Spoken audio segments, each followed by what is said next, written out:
கர்த்தர் நல்லவர், அவர் கிருபை என்றும் உள்ளது. அவர் நேற்றும் இன்றும் என்றும் மாறாதவராகவே இருக்கிறார். மற்றும் ஒரு ஜோயே வேதப்பாட ஆராய்ச்சிக்கு ஆவலோடு இந்த விழுந்து போன உலகத்திலே மீட்கப்படாத சரீரத்திலே நம் ஆவியில் நாம் பெற்றுக்கொண்ட தேவ ஜீவனில் வாழ வேண்டும் என்ற ஆவலோடு தேவ சாயலை வெளிப்படுத்த வந்திருக்கிற உங்கள் ஒவ்வொருவருக்கும் உங்கள் இருதயத்தின் விருப்பத்தை நிறைவேற்றுவாராக, செய்கையை உண்டு பண்ணுவாராக என்று சொல்லி வாழ்த்தி உங்களை வரவேற்கிறேன். மறுபிறப்பிலே நடந்த மாபெரும் அதிசயம், புது மனிதன், புது சிருஷ்டி, பழையவைகள் எல்லாம் ஒளிந்து போயின. தேவனையே தனக்குள்ளாக, இவன் தேவனுக்குள்ளாக தேவ ஜீவனை உடையவனாக வாழ்கிற ஒரு மாபெரும் பாக்கியத்தை பெற்றான். ஆண்டவரை இயேசு கிறிஸ்து கூட சொல்றாரு, யோவான் 14:12 என்னை விசுவாசிக்கிறவன் நான் செய்த கிரியைகளை தானும் செய்வான், அதற்கு மேலானவனை செய்வான்றார். யாரு? விசுவாசிக்கிறவன். காரணம் என்ன? நான் போகிறபடியினால் என்று சொல்லுகிறார். அவர் போகிறபடியினால், ஆவியானவர் வருகிறபடியினால், ஜீவன் வருகிறபடியினால் நான் செய்கிற கிரியையும் செய்வான், அதற்கு மேல். அப்போ நாம் இயேசுவை போல வாழ்வதற்குத்தான் அவர் போய் தேற்றரவாளனை அனுப்பும் பொழுது நாம் ஜீவனை பெற்றுக்கொண்டோம். ஜீவனை பெற்ற அத்தனை பேர்களும் தேவனாக, கிறிஸ்துவாக உலகத்தில் வாழ வேண்டும். அந்த ஒரு நோக்கம். ஒரு கிறிஸ்து வாழ்ந்தார், இப்பொழுது அநேக கிறிஸ்துக்கள், ஏன் அநேகருக்குள் அவர் வந்து விட்டார். அநேகரை அவருக்குள் வைத்து விட்டு அவரோடு இணைத்து விட்டார். ஆகவேதான் அவர் சொல்லுகிறார், நான் செய்த கிரியைகளை விசுவாசித்து மறுபடியும் பிறந்த எவனா இருந்தாலும் செய்வான். அதுதான் மார்க் 16 அவர் சொல்லுவதை பார்க்கிறோம். விசுவாசிக்கிறால் நடக்கும் அடையாளங்களாவன. அது அவன் விசுவாசித்தான், தேவ பிள்ளையாக மாறிவிட்டான், தேவ ஜீவனை பெற்றுவிட்டான், அதற்கு அடையாளம் என்று சொல்லுகிறார். It is not a reward for something you do. நான் ஏதோ சில காரியங்களை செய்கிறபடினால், நான் உபவாசித்தேன், நான் பிரயாசப்பட்டேன், அப்படி செய்தேன், அதனால கொடுக்கிற பலன் அல்ல. It's not a reward. He says it is a sign, அடையாளம். அப்போ அவன் விசுவாசித்தான், அவனுக்குள்ள ஜீவன் இருக்கிறது, கிறிஸ்து அவனுக்குள் இருக்கிறார். அந்த அடையாளம் அவர் செய்கிற கிரியைகள். அதனாலதான் ஆண்டவர் சொல்றாரு யூதர்களையும் சீஷர்களையும் பார்த்து, ஐயா, என்ன விசுவாசிக்கலனாலும் என் கிரியைகளை, ஏன் அந்த கிரியைகள் நான் அல்ல, என் பிதாவின் கிரியைகள், எனக்குள் இருப்பவரின் கிரியைகள், நம்முடைய கிரியைகள் இந்த ஜோய ஜீவனின் கிரியைகள். அததான் அங்க அவர் சொல்லுகிறார். அதை சொல்லிட்டு தான் 11 10 12 இதை சொல்லுகிறார். அப்ப பாருங்க, ஒருவேளை நீங்க கேட்கலாம், அதற்கு மேலான கிரியைகள் என்ன? அதற்கு மேலான கிரியை என்னதுங்க? இயேசுவின் காலத்துல, சுவிசேஷத்துல யாருக்குமே அவர் இந்த ஜீவனை கொடுக்க முடியல. ஏன்? அவர் இன்னும் மரிக்கல, உயிரோடு எழும்பல. அவர் ஒருவர் தான் அந்த ஜீவனோடு செயல்பட்டார். இப்ப பாருங்க, அதற்கு மேலான கிரியைகளை செய்ய நம்ம எல்லாருக்குமே ஜீவன் கொடுத்து விட்டார். அப்ப பாருங்க, எல்லாரையும் ரட்சிப்புக்குள் வழிநடத்துகிற பாக்கியம், எல்லாரையும் அபிஷேகத்துக்குள் நடத்துகிற பாக்கியம் அந்த நாளில கொடுக்கப்படல. இது மேலான கிரியை. அதனாலதான் சொல்ற, ரட்சிப்பை சாதாரணமா எடுத்துக்காதீங்க. நீங்க பெற்ற ஜோய ஜீவனை சாதாரணமா எடுத்துக்காதீங்க. இட் இஸ் சோ கிரேட், அப்படித்தானே சொல்றாரு. எபிரேயர் 2 நீங்க வாசி, நான் 3:4 இவ்வளவு பெரிதான ரட்சிப்பு, ஜோய ஜீவன். இந்த மரித்தோரை உயிரோடு எழுப்புகிறத விட பெரிய அற்புதம், பாவத்தில் மரித்திருந்தவனை உயிரோடு எழுப்பி அவரோடு கூட உன்னதங்களிலே, மகிமையிலே அவரோடு வாழ வைக்கிறாரே, அது எவ்வளவு பெரிய அற்புதம். அதுதான் அது மேலான கிரியைகள் என்று வேதம் சொல்லுகிறது. அதனாலதான் நம்ம என்ன சொல்றோம்? உலகமெங்கும் போய் சுவிசேஷத்தை சர்வ சிருஷ்டிக்கும் பிரசங்கியுங்கள். ஏன்? அதுதான் அப்பொழுது இவைகள் எல்லாம் நடைபெறும் என்று சொல்லுகிறார். இவைகள் நடைபெறுகிற பொழுது இன்னும் அநேகர் விசுவாசித்து இந்த ஜீவனை பெற்றுக் கொள்வார்கள். தேவனுடைய சித்தமெல்லாம் திட்டமெல்லாம் ஒருவரும் கெட்டு போகாமல் எல்லோரும் நித்திய ஜீவனை பெற வேண்டும்.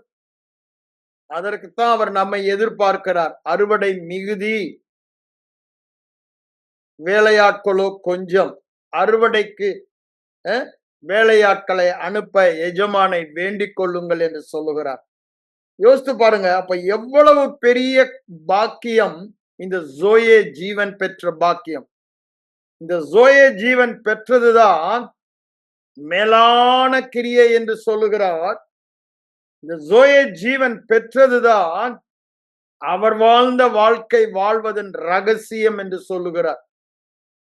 ஆனா இதை குறித்து சபையில ஒரு வெளிப்பாடு இல்லாதபடினால, அறிவு இல்லாதபடினால, வெளிப்பாடு அறிவு இல்லாதபடினால ஓரளவுக்கு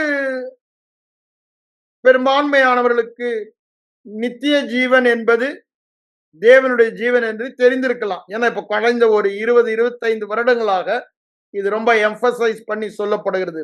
எனக்கு தெரிந்து 1997 அதுக்கு முன்னாட நான் இத கெனதேகின் புக்கை படிச்சபடினால அதை நான் அறிந்து கொண்டேன். அரௌண்ட் 94-95. ஆனா 97ல சென்னையில ஒரு வாலிபர் கருத்தரங்கு வைக்கும் பொழுது அண்ணங்கிட்ட நான் இந்த டாபிக் தான் சொன்னேன். வாலிபர்களுக்கு இதை பேசணும்னு சொன்னேன். அதே ஜோயே என்று ஆரம்பிச்சோம். அதுக்கப்புறம் தான் எல்லாருமே அதை குறித்து என்னை பொறுத்த வரைக்கும் தமிழ்நாடுல ஃபாரின்ல பேசினாங்க. ஆனா தமிழ்நாடுல, இந்தியால அதுக்கப்புறம் தான் அது ஒரு விழிப்புணர்வை உண்டாக்கியது. அதனால ஒரு அளவுக்கு இப்பொழுது நித்திய ஜீவன் என்பது, ஜோயே ஜீவன் என்பது தேவ ஜீவன். It's a essence of God. What makes God, அந்த எசன்ஸ் தான் தேவனை தேவனாக்குகிற அந்த ஜீவன் தான் நமக்கு கொடுக்கப்பட்டிருக்கிறது. அப்ப யோசித்து பாருங்க, we have the potential, we have the ability, எல்லாமே இருக்கிறது. ஆனா நம்ம எல்லாமே நினைக்கிறோம், அப்படி இருந்து ஏன் அப்படி வாழல? நம்ம எதை விசுவாசிக்கிறோமோ அப்படிதான் வாழ்வோம் என்று சொல்லுகிறார். அதனாலதான் 2 காரியங்களை சொல்லிடுறாரு. ரோமர் 12:1 ரோமர் 12:2. போன வாரமா நான் உங்களுக்கு அதை சொன்னேன். நான் ஒப்பு கொடுக்க வேண்டும். எப்போ ஒப்பு கொடுக்க முடியும்? மனம் மாற்றப்பட்டபடியால் தான். மனம் மாற்றப்படுவதற்கு தியானிக்க வேண்டும். தியானிக்கிறதுக்கு வாயிலே அறிக்கை பண்ண வேண்டும். அறிக்கை இல்லாமல் மனமும் மாற்றப்படாது, விசுவாசமும் உண்டாகாது, விசுவாசத்தை செயல்படுத்தவும் முடியாது, மறுரூபமும் மறுரூபம் என்ன? அந்த உள்ளான கிறிஸ்துவின் ஜீவனின் சாயலை வெளிப்படுத்தவும் முடியாது. நான் ஏற்கனவே சொன்னதை தான் திரும்பவும் உங்களுக்கு சொல்லுகிறேன். 1 யோவான்ல என்ன சொல்றாரு பாருங்க, 11, 12, 13 திரும்ப உங்களுக்கு சொல்லுகிறேன். அவர் நித்திய ஜீவனை, தேவனுடைய ஜீவனை மறுபடியும் பிறந்த அனைவருக்கும் தந்து இருக்கிறார். அடுத்தது என்ன சொல்றாரு? இயேசு கிறிஸ்துவை உடையவன், பரிசுத்த ஆவியை உடையவன், கிறிஸ்துவின் ஆவியை உடையவன், நித்திய ஜீவனை உடையவன். நித்திய ஜீவனை உடையவன் என்பதை நீங்கள் அறிந்து விசுவாசித்து வாழ வேண்டும் என்பதற்காக இந்த வேத வசனம் எழுதி நம்முடைய கையில் கொடுக்கப்பட்டிருக்கிறது. தேவன் எப்பொழுதுமே எந்த ஒரு காரியத்தையும் வார்த்தையை அனுப்புகிறார். அந்த வார்த்தை வெறுமையாய் அவரிடம் திரும்பாது. ஆனால் அந்த வார்த்தையை மனிதன் எடுத்து தன்னிலே விதைத்து அந்த வார்த்தையை முளைக்கிளம்ப பண்ணி தன் வாழ்க்கையிலே அதை விளைவிக்க பண்ண வேண்டும், அல்லது விசுவாசித்து விளைவிக்க பண்ண வேண்டும். அந்த வார்த்தை சொல்லுகிற ஜீவனை வெளிப்படுத்த வேண்டும் என்பது தேவனுடைய சித்தமாயிருக்கிறது. அதனாலதான் போன வாரம் நான் உங்களுக்கு அந்த விசுவாசத்தை குறித்து, எப்படி நாம் அறிந்ததை வெளிப்பாடு பெற்றதை வாழ்க்கையிலே அனுபவமாக்க முடியும் என்று சொல்லிக் கொண்டிருந்தேன். எல்லா காரியங்களும் ஒரே மாதிரி தான். வேதத்தில் சொல்லப்பட்டவைகள் எல்லாம் சத்தியங்கள். நிருபங்களிலே பவுல் நம்மை குறித்து கிறிஸ்துவுக்குள் புது சிருஷ்டி என்று சொல்லுகிறாரே, அவைகளெல்லாம் சத்தியங்கள். அவை அனுபவமாக வேண்டுமானால் இதற்கு நடுவிலே, அப்படிதானே அவர் சொல்றாருல, அந்த சத்தியம் அவர்களுக்கு பிரயோஜனப்படவில்லை. அவர்கள் கேட்ட சத்தியம், இந்த கேட்ட சத்தியம் ஜீவன் எனக்கு உண்டு, குமாரனை நான் உடையவன், ஜீவனை உடையவன், நான் ஜீவனில் வாழ தகுதி பெற்றவன், ஜீவனில் வாழ வேண்டியவன். இந்த சத்தியம் அனுபவமாக வேண்டுமானால் நடுவுல தான் நம்முடைய வேலை என்று சொல்லுகிறார். அதுதான் மனம் மறுரூபமாகுங்கள், ஒப்பு கொடுங்கள், மனம் மறுரூபமாகுங்கள், விசுவாசியுங்கள். அங்க ரோமன் நிருபத்துல சொல்லும் பொழுது எண்ணிக்கொள்ளுங்கள், விசுவாசிகள் அங்க எண்ணிக்கொள்ளுங்கள், உங்கள் கருத்தில் வையுங்கள், உங்கள் மனதின் எண்ணங்களை அவ்வாறு மனதின் கருத்தாக எண்ணமாக மாற்றுங்கள் என்பதை அங்க சொல்வதை ரோமர் 6:11 பார்க்கிறோம். அப்ப பாருங்க, இட் இஸ் நாட் ஆட்டோமேட்டிக். அதனாலதான் பிரச்சனை. கிறிஸ்தவர்கள் என்ன பாக்குறாங்க, அப்படி யாரும் நான் வாழ்றத பார்க்கலையே, இயேசு வாழ்ந்த மாதிரியே வாழ்வார் நீங்க சொல்றீங்களே, எல்லா பகுதியிலும், அற்புத அடையாளங்களிலும், பலத்த செய்கையிலும், அப்படிதானே, ஆவியின் கனியிலும், ஆவியின் வரங்களிலும், எல்லா பகுதியிலும் ஒரு சாயலை வெளிப்படுத்துவான்னு சொன்ன ஜீவன் இருக்கிறபடினால அப்படி யாரு? ஐயா, ஒன்று நன்றாக தெரிந்து கொள்ள வேண்டும். சத்தியம் வேறு, அனுபவம் வேறு. சத்தியம் வேறு, அனுபவம் வேறு. சத்தியம் என்பது தேவனுடைய உண்மை. இந்த அனுபவம் என்பது மனிதனுடைய உண்மை. மனிதனுடைய உண்மை தேவனுடைய சத்தியத்தை அவமாக்க முடியாது. அவன் விசுவாசி காட்டி கூட அது சத்தியம், சத்தியம், சத்தியம். அவன் அதை விசுவாசித்தானா அவன் அனுபவத்தை மாற்ற அது அவனுக்கு உண்மையாக தெரிந்து அவ்வாறு வாழுவான். அதுதான் பாருங்க, இப்போ நான் வியாதியோடு இருந்தேன், ஆனா அது என்னுடைய அனுபவம். ஆனா சத்தியம் என்ன? நான் மறுபடியும் பிறந்த நாளில் இருந்து இயேசுவின் சுகத்தை உடையவனா இருக்கிறேன். வியாதியே எனக்கு இல்லாத பரிபூர்ண சுகமுள்ளவனா என் ஆவியில இருக்கிறேன். ஆனா என் ஐம்புலன் அறிவினால நான் பார்க்கிறபடினால அதை பார்க்க முடியல. இந்த அறிகுறிகளை, அனுபவத்தை என் ஐம்புலன் அறிவினால் அறிகிறபடினால அது மெய் என நான் எடுத்துக்கொள்ளுகிறேன். ஆனா அது ஒருவேளை ஃபேக்டா இருக்கலாம், அனுபவமா இருக்கலாம். ஆனா அதை விட மேலாக தேவன் என்னை எவ்வாறு பார்க்கிறார், அதுதானே சத்தியம். கிருபையின் மூலமாக அல்லது இயேசுவின் மரணம் உயிர்த்தெழுதல் மூலமாக கிறிஸ்துவுக்குள் என்னை வைத்தபடியினால், கிறிஸ்து எனக்குள் இருக்கிறபடினால் என்னவாக என்னை பார்க்கிறார், அதுதான் சத்தியம். அதுதான் சத்தியம். அந்த சத்தியத்தை மாற்றவே முடியாது. அவர் என்றென்றுமாய் தம்முடைய வார்த்தையை வானத்திலே நிலைப்படுத்தி விட்டார். 119 சங்கீதம் 120 சொல்வதை நம்ம பார்க்கிறோம். அது eternally established in heaven forever. அவருடைய சத்தியம் நேற்றும் இன்றும் என்றுமய. அவர் மாறாதவர். அவருடைய வார்த்தை சத்தியம் மாறாதது. அவருடைய வார்த்தை தான் சத்தியம். யோவான் 17:17 சொல்றாரு, உம்முடைய வார்த்தையினாலே அவளை சுத்தமாக்கும், உம்முடைய வசனமே சத்தியம் என்று அவர் சொல்வதை நாம் பார்க்கிறோம். அப்ப பாருங்க, மனிதனுடைய உண்மையை விட தேவனுடைய சத்தியம் மேலானது. இது மாறக்கூடியது, அது மாறாதது.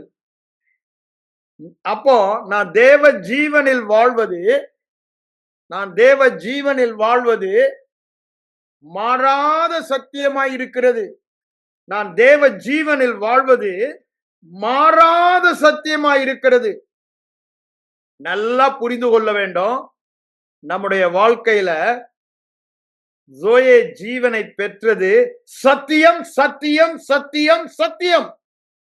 அது தேவனுடைய சத்தியம். தேவன் என்னை பார்க்கிற விதம், அது தேவனுடைய அறிவு. அந்த அறிவை நான் எனது அறிவாக பெற்றுக் கொள்வதை தான் ஆவியிலே வெளிப்பாடு, ரெவலேஷன் இன் தி ஸ்பிரிட், அல்லது ஆவியானவர் நமக்கு கொடுக்கும் வெளிப்பாடு, வேத வசனத்தில் இருந்து வரும் அறிவு. வேத வசனம் தேவனுடைய வார்த்தை, தேவனில் இருந்து அறிவாக, பரிபூர்ண அறிவாக, அந்த அறிவை பெறுவதை தான் விசுவாசம் என்று சொல்லுகிறோம். அதனாலதான் ஆண்டவராய் இயேசு கிறிஸ்து யோவான் 8:32 சொல்றாரு, சத்தியத்தையும் அறிவீர்கள், சத்தியம் உங்களை விடுதலையாக்கும். அப்ப பாருங்க, எப்பொழுது அனுபவமாகும், அதை வெளிப்பாட்டு அறிவு, அதுதான் அங்க சொல்றார் விசுவாசம். பாதாளத்தின் வாசல்கள் இந்த ஜீவனை மேற்கொள்ள முடியாது. ஆனா மேற்கொள்ளுதே பிரதர், அறியவில்லை, அறியவில்லை. மேற்கொள்ள முடியாதுன்னா முடியாது. அதனாலதான் ஆண்டவர் சொல்றாரு, இத மாம்சமும் ரத்தமும் உனக்கு வெளிப்படுத்தவில்லை. அந்த மத்தேயு 16:16 உள்ள வசனங்களை சொல்றேன். யார் உனக்கு இதை வெளிப்படுத்தினார்? பிதாவின் ஆவியானவர் உனக்கு வெளிப்படுத்தினார். ஆகவேதான் அந்த வெளிப்பாடு பெற்றவனை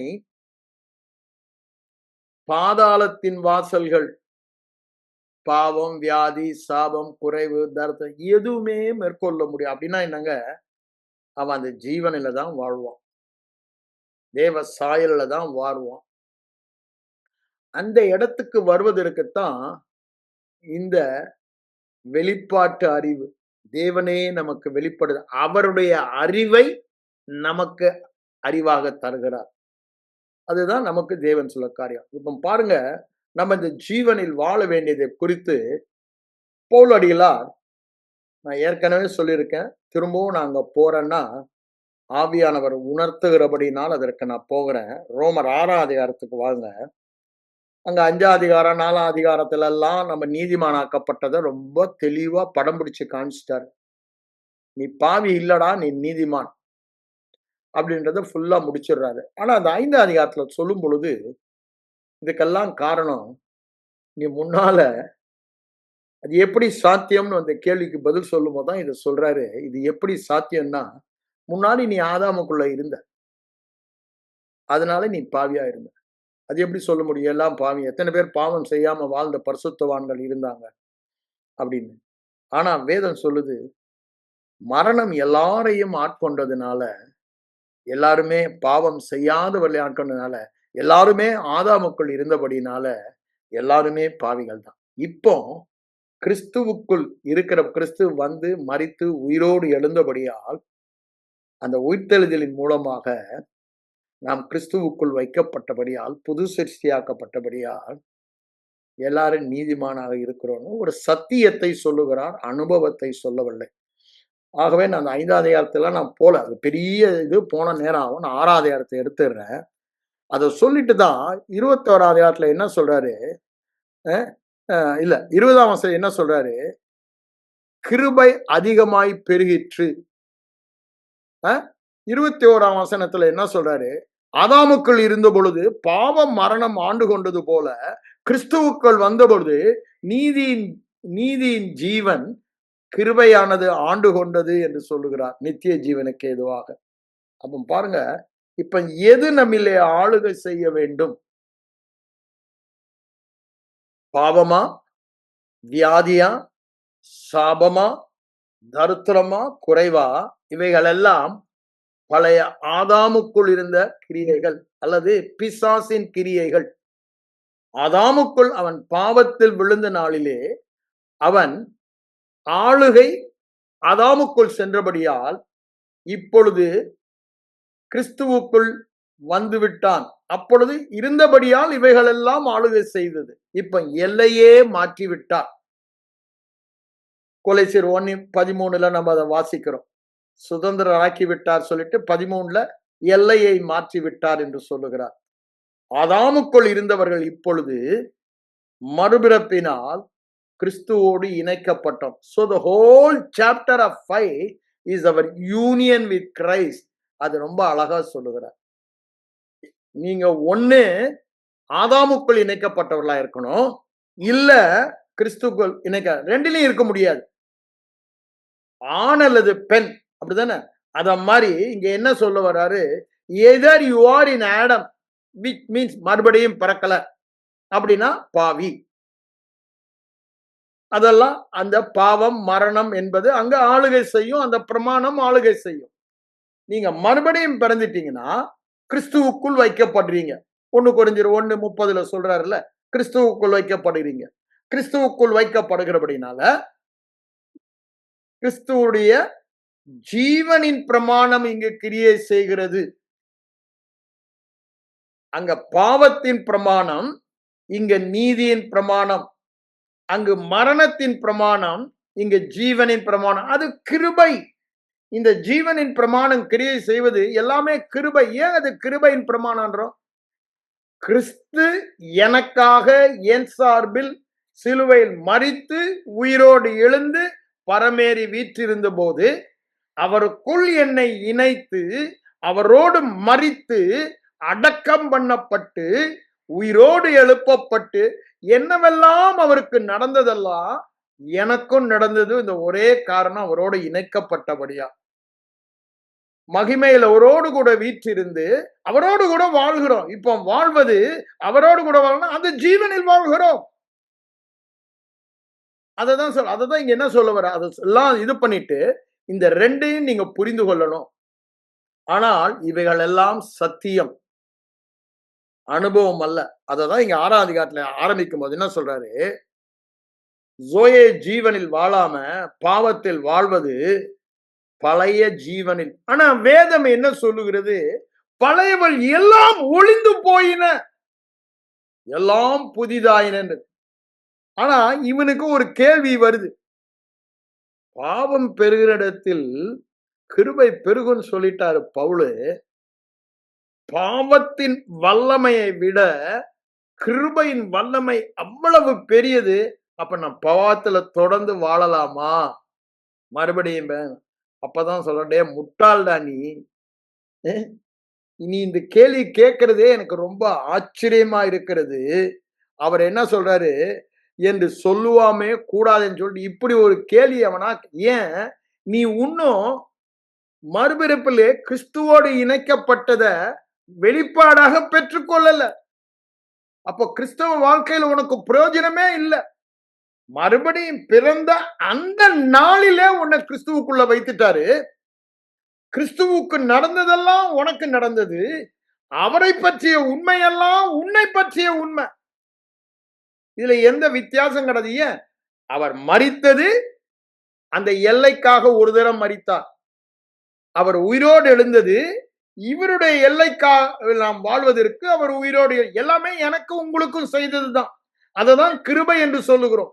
அதனாலதான் அவர் ஆச்சரியத்தோட கேட்கிறாரு, எப்படிப்பா நீ இப்படி சொல்லுவ? ஆனா இன்னைக்கு அந்த கேள்விதான் கேட்கிறாங்க. நம்ம கிருபையை பற்றி, நீங்க கிரியையினால் அல்ல விசுவாசத்தினால நீதிமான் என்று சொல்லும் பொழுது, உனக்கு ஆக்கினை தீர்ப்பு இல்லை என்று சொல்லும் பொழுது, இப்ப பாவத்துல வாழ்றதுக்கு லைசன்ஸ், அப்படி ஒரு எண்ணம் வந்தாதான் சுவிசேஷத்தை சரியா நம்ம போதிக்கிறோம். அப்படி ஜனங்க மத்தியில் அப்படி ஒரு எண்ணம் வரலன்னா இன்னும் சுவிசேஷத்தை சரியா நம்ம சொல்லல. ஏன்னா சுவிசேஷம் அவ்வளவு நல்லது. நம்முடைய விடுதலை பரிபூரண விடுதலை. It cannot be stopped. அந்த விடுதலை நான் என்ன செய்தாலும் இந்த பூரண விடுதலையில இருந்து என்ன மாற்ற, இது சத்தியம். அதனால பாவம் செய்யலாமா? அதனாலதான் பவுல் சொல்றாரு, சகலமும் எனக்கு பாத்திரமா இருக்காது, தகுதியா இருக்காது அப்படின்னு அங்க சொல்றாரு. எல்லாம் செய்யலாம், இல்லைன்னு சொல்லல. ஆனா நீ முட்டாள்டான்றார். ஏன்? எதற்கு நீ அடிமையா இருக்கிறாயோ அதற்கே நீ ஒப்பு கொடுக்கிறாய். இப்ப பாவத்துக்கு திரும்பவும் நீ ஒப்பு கொடுத்தீங்கன்னா அதுக்கு அடிமைடான்றாரு பின்னாடி சொல்லும் போது. அப்ப பாருங்க, அவ்வளவு முட்டாள நீங்க. ஆண்டவர் உங்களை விடுதலை ஆக்கின பிறகு எனக்கு அது வேணாம் வேணாம், நான் திருப்பி போய் பாவத்தின் அடிமைத்தனம், வியாதியின் அடிமைத்தனம், தரித்திரத்தின் அடிமைத்தனம், அடிமைத்தனத்தான் வாழ்வேன்னு சொல்றதுக்கு. இதுதான் நம்ம கிளாசிக்கல் எக்ஸாம்பிளா அமெரிக்கால இருந்த கருப்பை இனத்தவர்கள் நீக்ரோன்றாங்கல்ல, அந்த கருப்பு இனத்தவர்களுக்கு ஆபிரகாம் லிங்கன் பீரியட்லயே அரௌண்ட் 1600 நினைக்கிறேன், அவங்களுக்கு விடுதலை கொடுத்துட்டாரு. அதுக்கு ஒரு சட்டமே ஏற்றிட்டாரு. அவங்க எல்லாம் இனி அடிமை கிடையாதுன்னு. ஆனா கிட்டத்தட்ட ஒரு 100, 150 வருஷம் மார்ட்டின் லூத்தர் கிங் வந்த வரைக்கும் 19th செஞ்சுரியில அவங்க எப்படிதான் வாழ்ந்து கொண்டிருந்தாங்க? அடிமையா தான் வந்தாங்க. ஏன் காரணம் என்ன? அந்த அடிமைப்படுத்தினோட மனத அப்படி ஏமாத்தி, டேய் நீ என்னடா வேலை செய்யற? அப்ப நீ அடிமை தானடா. நீங்க அடிமை வேலை தானே செய்யற. அவன் யோசித்து பார்க்கறான். எனக்கு விடுதலை கொடுத்துட்டேன்றாரு. என் அனுபவத்தை பார்க்கறேன். நான் இன்னும் அடிமையா தான் இருக்கேன். அப்பதான் அடிமை. ஆனா இந்த மார்ட்டின் லூத்தருக்கு வந்து, டேய் சட்டத்தின்படி நீ அடிமை இல்லடா, எழும்புடான்னாரு. ஒரு லேடி தான் ஆரம்பிக்கிறாங்க பஸ்ல. சீட்ல அவங்க எல்லாம் முன்னாடி இவெல்லாம் எழும்பி வெள்ளையர்கள் வந்து இடம் கொடுக்கணும். அவ எழும்பி இடம் கொடுக்க மாட்டேன்ட்டான். It is my right. I am no more a slave. I am equal to you அப்படின்ன பிறகுதான் ஒரு பெரிய கலவரமே வெடிக்குது. அதன் மூலமாக வெள்ளையர்கள் மூலம் அது கருப்பர்கள் கலவரம் மூறி அப்பதான் ஜனங்களுக்கு ஓ ஹோ ஹோ ஹோ இப்ப நம்ம அடிமை இல்லைன்னு மனதில ஒரு வெளிப்பாட்டு அறிவு இருதயத்துல வருது. அதுக்கப்புறம் தான் இந்த மாற்றத்தை பார்க்கிறோம். ஆனா இன்னும் சில பேர் அந்த அடிமைத்தனத்தில் ஏன் நான் அந்த அடிமை வேலையை செய்யற வரைக்கும் அடிமைதான் நினைச்சாங்க. அதே தான் இன்னைக்கும் நம்ம நினைச்சிட்டு இருக்கோம். நான் பாவம் செய்யும் வரை நான் இது அங்க அவன் ஏமாத்தி வச்சவன் இன்னைக்கு ஏமாத்தி வச்சிருக்கான். நான் வியாதிப்படும் வரை நான் வியாதிக்காரன். ஆனா ஆண்டவர் 2000 ஆண்டுகளுக்கு முன்பாக என்ன பண்ணிட்டாரு? 2000 ஆண்டுகளுக்கு முன்பாக இந்த விடுதலையை நமக்கு தந்து விட்டார். நாம் விடுதலையாக்கப்பட்டவர்கள். அதுதான் இங்க சொல்ல வர்றாரு. இங்க பாருங்க 6:2 கேட்டுட்டு 3 சொல்றாரு. பாவம் ரொம்ப இம்பார்ட்டன்ட். இந்த ஹோல் சாப்டருடைய ஒரே கருத்து இதுதான். பாவத்துக்கு மரித்த நாம் ரொம்ப ஆச்சரியத்தோட கேட்கிறாரு, எப்படி அதிலே தொடர்ந்து வாழுவோம்? How shall we continue to live in sin? English அப்படிதான் சொல்றாரு. அப்படிதானே? எப்படி தொடர்ந்து பாவத்தில் வாழ்வோம் அப்படின்னு ஒரு ஆச்சரியமான அப்பம் இங்க என்ன சொல்றாருன்னா, you are died to sin அப்படின்றாரு. உடனே நமக்கெல்லாம் ஒரு சந்தேகம் வருது. நான் பாவத்துக்கே மரித்தவன்னா ஏன்டா இன்னும் பாவம் செய்யணும்? அவர் என்ன இங்க சொல்ல வராரு? பாவம் சாகவில்லை. நல்லா புரிஞ்சுக்கிங்க. பாவம் உயிரோடு தான் இருக்குது. உங்க சரீரத்துல எப்பண்டா சான்ஸ் கிடைக்கும் உள்ள பூந்துடலான்னு காத்துக்கிட்டு தான் இருக்கு. அதோட இச்சையும் குறையல. அந்த இச்சையோடு தான் அது செயல்பட்டு கொண்டிருக்கிறது. ஆனா நீ மரித்துட்டன்றாரு. அந்த பாவம் செய்கிற அந்த உள்ளான மனிதன் இருக்கான் பாருங்க, அடிமையா கடந்தான் பாருங்க பாவத்துக்கு, அவன் மரித்தான். அததான் இங்க சொல்ல வர்றார். வேறு விதத்துல சொல்ல வேண்டுமானா, நீ முன்னால இருந்த இடம் எதுடா? பாவத்தின் எல்லையில இருந்த, பாவத்தின் அடிமைத்தனத்துல இருந்த, அதாவது ஆளுகையில இருந்த, அந்த அதிகாரத்துக்குள்ள இருந்த. இப்போ எங்க வந்துட்ட? ஜீவனின் எல்லைக்கு வந்துட்ட, கிறிஸ்துவின் எல்லைக்கு வந்துட்ட, வெளிச்சத்தின் எல்லைக்கு வந்துட்ட. இப்போ இங்க ஆளுகை செய்ய அந்த அதிபதி இங்க இல்ல. அந்த அதிபதி அங்கதான் இருக்கான். அதனால சொல்றோம், அந்த உள்ளான மனிதன் மரித்துட்டான் சொல்லும் பொழுது நம்ம மாற்றப்பட்டதை தான் அவர் அங்கு சொல்லுகிறார். அப்போ பாருங்க, நான் பாவத்தின் எல்லைக்கு மரித்தவன், பாவத்தின் ஆளுகைக்கு அல்லது வேறு விதத்தில் சொன்னப்போனால் அது அதிகாரத்துக்கு, இருளின் அதிகாரத்தில் இருந்து விடுதலை ஆக்கின்ற அந்த பாவம் சாபம் மரணம் எல்லாமே இந்த எல்லைக்கு மாற்றப்பட்டவன். ஆனா இவனுக்கு இந்த வெளிப்பாடு இல்லை. ஏன் இந்த எல்லைக்கு நான் மாற்றப்பட்டவன்? அதை தான் இங்க சொல்ல வராரு. எப்படி இது நடந்தது? எப்படியா நான் பாவத்துக்கு மறிந்தவன் நீ சொல்றேன்னு பவுல் கேட்டா, எதனால நான் பாவம் செய்ய முடியாது கூடாதுன்னு சொல்றாரு. நான் பாவத்துக்கு மறித்தவன். எப்படி நான் பாவத்துக்கு மரித்தவன், அததான் இப்ப திரும்ப சொல்ல போறாரு. கிறிஸ்து இயேசுவுக்குள்ளாக ஞானஸ்தானம் பெற்ற நாம் அனைவரும் அவருடைய மரணத்திற்குள்ளான ஞானஸ்தானம் பெற்றதை அறியாமல் இருக்கிறீர்களா? அப்ப பாருங்க இங்க என்ன சொல்றார், முதல் பாயிண்ட், ஞான ஸ்நானம்னா என்ன? கிறிஸ்துவோடு இணைக்கப்பட்டது. அதுக்கு சிம்பாலிக்கலா தான் நம்ம என்ன பண்றோம், தண்ணிக்குள்ள மரித்துட்டோம், தண்ணீரை விட்டு எழும்பி மேல வரோம்னு தண்ணீர் ஞானஸ்நானம் கொடுக்கிறோம். நான் ஏற்கனவே 1 கொரிந்தியர் 12:13 இருந்து அதை உங்களுக்கு எக்ஸ்பிளைன் பண்ணியிருக்கேன். அதுதான் இங்க சொல்றாரு 3ஆம் வசனத்துல பாருங்க. அவர் தெளிவாய் சொல்வது, நான் 2ஆம் வசனத்துல ஒரு காரியத்தை திரும்ப உங்களுக்கு படித்து திருப்பி போறேன். பாவத்துக்கு மரித்த நாம், நான் முன்னால சொன்ன பாயிண்டை ரீஇட்டரேட் பண்ணதான் உங்களுக்கு சொல்றேன், திரும்ப உறுதிப்படுத்த. நாம் என்று சொல்லுகிறார், அதான் ரொம்ப முக்கியமான பதம்.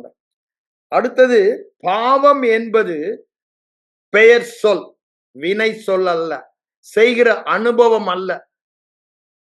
பாவம் செய்ய மாட்டான்னு சொல்லல, அந்த வினை சொல், நவுன், நவுன் அண்ட் வேர்ப் சொல்றல, பெயர் சொல் வினை சொல், அது ரெண்டையும் மனதுல நல்லா வச்சுக்கீங்க. இந்த பாவம் ஒரே ஒரு வசனம் தான் அங்க இந்த வேர்ப் யூஸ் பண்ணப்படுகிறது. நான் நினைக்கிறேன் 13க்கு அப்புறம் அது வரும். 13ல 14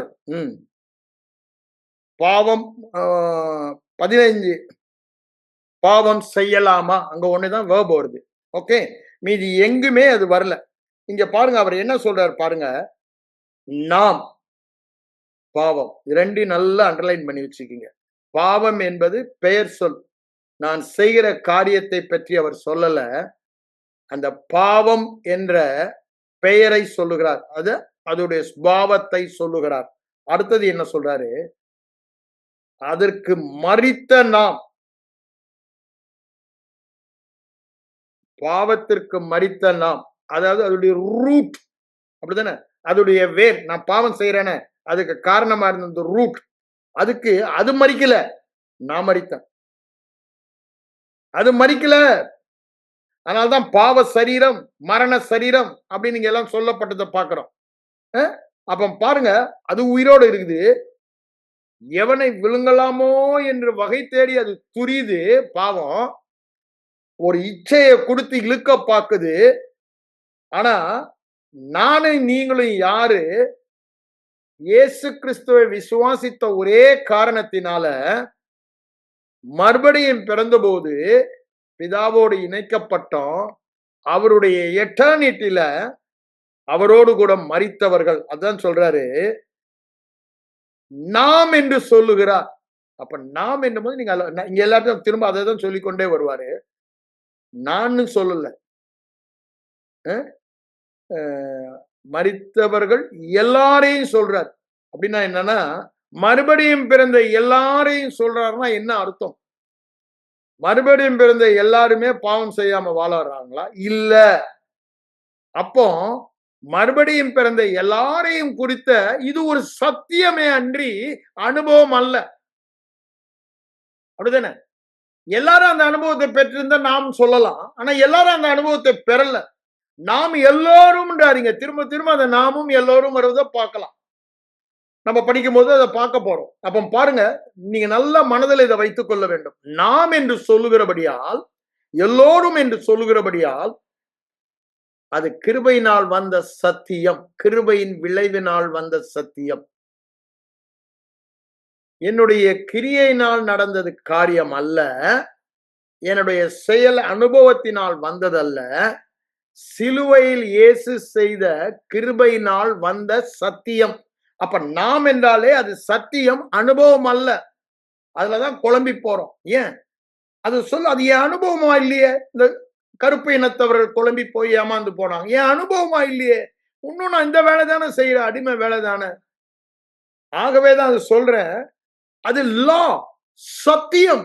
அன்னைக்கு எங்க கருப்பு இனத்தவர்களுக்கு வந்தது அரசாங்க சட்டம், எவனோ அதை சொல்லுபடியா அவர் பிரசிடென்ட் கையெழுத்து போட்டு ப்ரொமோகல் பண்ணிட்டாரு. Nobody can stop it. அதேதான் உங்களுக்கும் என்னையும் குறித்த சத்தியம் இது. It is already done and declared. You are free by virtue of your death.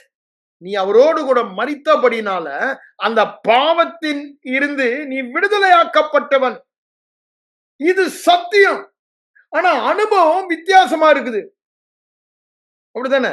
அப்போ இந்த சத்தியம் அனுபவமாக்க தான் நான் திரும்பவும் சொன்னேன்ல. என் அனுபவம் நான் வியாதி உள்ளவனா இருக்கேன். ஆனா சத்தியம் தழும்புகளால் நான் குணமானவன். ஏற்கனவே சுகமானவன். இனி இல்ல. அப்போ அது என் அனுபவமாக வேண்டுமானால் நடுவுல தியானத்தின் மூலமாக அந்த வெளிப்பாடு அறிவை பெற்று விசுவாசிப்பது பார்க்கிறோம். அதேதான் இங்கேயும். இந்த ஜீவனில் வாழ்வதற்கு ஏன் இதை நான் சொல்றேன்னா 4ஆம் வசனத்தை சொல்லிடுறாரு. அதை நான் வாசிட்டு இங்க வர என்ன சொல்றாரு பாருங்க. பிதாவின் மகிமையினாலே கிறிஸ்து மரித்தொழுந்து எழுப்பப்பட்டது போல லைக்வைஸ் எழுப்பப்பட்டது போல, அதையும் கொஞ்சம் அண்டர்லைன் பண்ணி ஆழமா உள்ள தள்ள வேண்டியவன். நான் சொன்னல, அங்க பாவம் என்பது நவுன், பெயர் சொல். நாம் என்பது எல்லாரையும் குறிக்கிறபடியினால் அது சத்தியம், அது அனுபவம் அல்லன்னு சொன்னல. அது இங்க என்ன சொல்றாரு? போல. அத லைக் அப்படின்னா என்ன? அவருக்கு என்ன நடந்ததோ அது எனக்கும் நடந்தது. By virtue of union with him. அவரோடு இணைக்கப்பட்டபடினால அதுல சந்தேகமே இல்லை. அதான் அது போல நாமும் புதிதான ஜீவனுள்ளாய் நடந்து கொள்ளும்படிக்கு அவருடைய மரணத்துக்குள்ளாக்கும் ஞான ஸ்நானத்தினாலே, அவர் மரணத்துக்குள்ளாக தண்ணிக்குள்ள போகும்போது என்னுடைய பழைய பாவம் மனிதன் மரித்து இப்ப புது எல்லைக்கு வரப்போகிறான். அததான் அவர் சொல்றாரு. அடக்கப்பா எதுக்கு இதை சொல்றாருன்னா, நான் இந்த புதிதான தேவ ஜீவனில் வாழ வேண்டும், நடக்க வேண்டும். அதற்குத்தான் இந்த சத்தியத்தை அவர் அங்க சொல்றாரு. இது அவர் என்ன சொல்றாரு? 2ல அப்படி சொல்லிட்டு இப்படி ஒரு ஆச்சரியக்குரிய கேள்வியை போட்டுட்டு அத 3ல இருந்து அப்படியே வரிசையா எக்ஸ்பிளைன் பண்ணிட்டு போறார். இது எப்படி நடந்தது? இது ஒரு சத்தியம், ஜெனரலைஸ் ஸ்டேட்மெண்ட். 2வது இந்த ஹோல் அதிகாரத்துக்கு அதுதான். விக்டோரியஸ் கிறிஸ்டியன் லைஃப்க்கு அவர் என்ன சொல்றாரு? நீ மரித்தவன், நீ உயிரோடு எழுந்தவன். அததான் சொல்ல வராரு. இங்க மரித்தவன் எப்படி பாவம் செய்வான்னு சொல்லிட்டு அது எப்படி நடந்தது என்பதை தான் 3ல இருந்து சொல்ல வராரு. அதுல என்ன சொல்றாரு பாருங்க. 3வதுலயே ஒரு கேள்வியை போடுறார். பவுலடியில அடிக்கடி இது கேட்பாரு. அப்படிதானே? அறியாமல் இருக்கிறீர்களா? நீங்கள் தேவனுடைய வீடு, தேவன் வாசம் பண்ணும் ஸ்தலம். அப்படிதானே? அவர் உங்களில் வாசமாய் இருக்கிறார். அப்படிதானே? உங்கள் சரீரம் அவருடைய இது அறியாமல் இருக்கிறீர்களா? இது எல்லோரும் அறிய வேண்டிய சத்தியம். ஒருவேளை உங்களுக்கு இப்படி கேள்வி வருதுன்னா நீங்க இன்னும் அறிய வேண்டியதை அறிய வேண்டிய பிரகாரமாக அறியவில்லை. இது முன்பு மறைந்திருந்தது. ஆண்டவரே சொல்றாரு, இந்த சத்தியங்கள் எல்லாம் முன்பு மறைந்திருந்தது. அங்க கொலைசீர் 1:27 வரும்பொழுது 26ல இருந்து அதை சொல்ல ஆரம்பிச்சிடுறாரு. 27 வரும்போது சொல்றாரு, கிறிஸ்துவானவர் நமக்குள் என்று சொல்லுகிறார். நாம் கிறிஸ்துவுக்குள் இருப்பதில்லை, கிறிஸ்துவானவரும் நமக்குள் என்று சொல்லுகிறார். எதற்குங்க? இந்த புதிதான ஜீவனில வாழ்வதற்கு. அததான் அது ரகசியம் என்று சொல்றார். ஏன் இந்த ரகசியத்தை அவரு முன்னாடி சொல்லல? இந்த ஹோல் ரகசியத்தை it was kept secret and it was reveal through Paul and apostles. பவுலும் அப்போதும் ஏன் வாழ்த்திருந்தாரு? அது அங்க சொல்லிட்டான்னா சத்துருக்கு நல்லாவே தெரிஞ்சிடும். அதனாலதான் சொல்றாரு, இப்ப எல்லாத்தையும் நான் உங்களுக்கு சொல்ல முடியாது, ஓரளவுக்கு தான் நான் சொல்ல முடியும். இதுக்கு மேல நான் ஓப்பனா சொன்ன ஒரு பையன் சுத்திக்கிட்டே இருக்கான், அவன் புரிஞ்சுக்குவான்.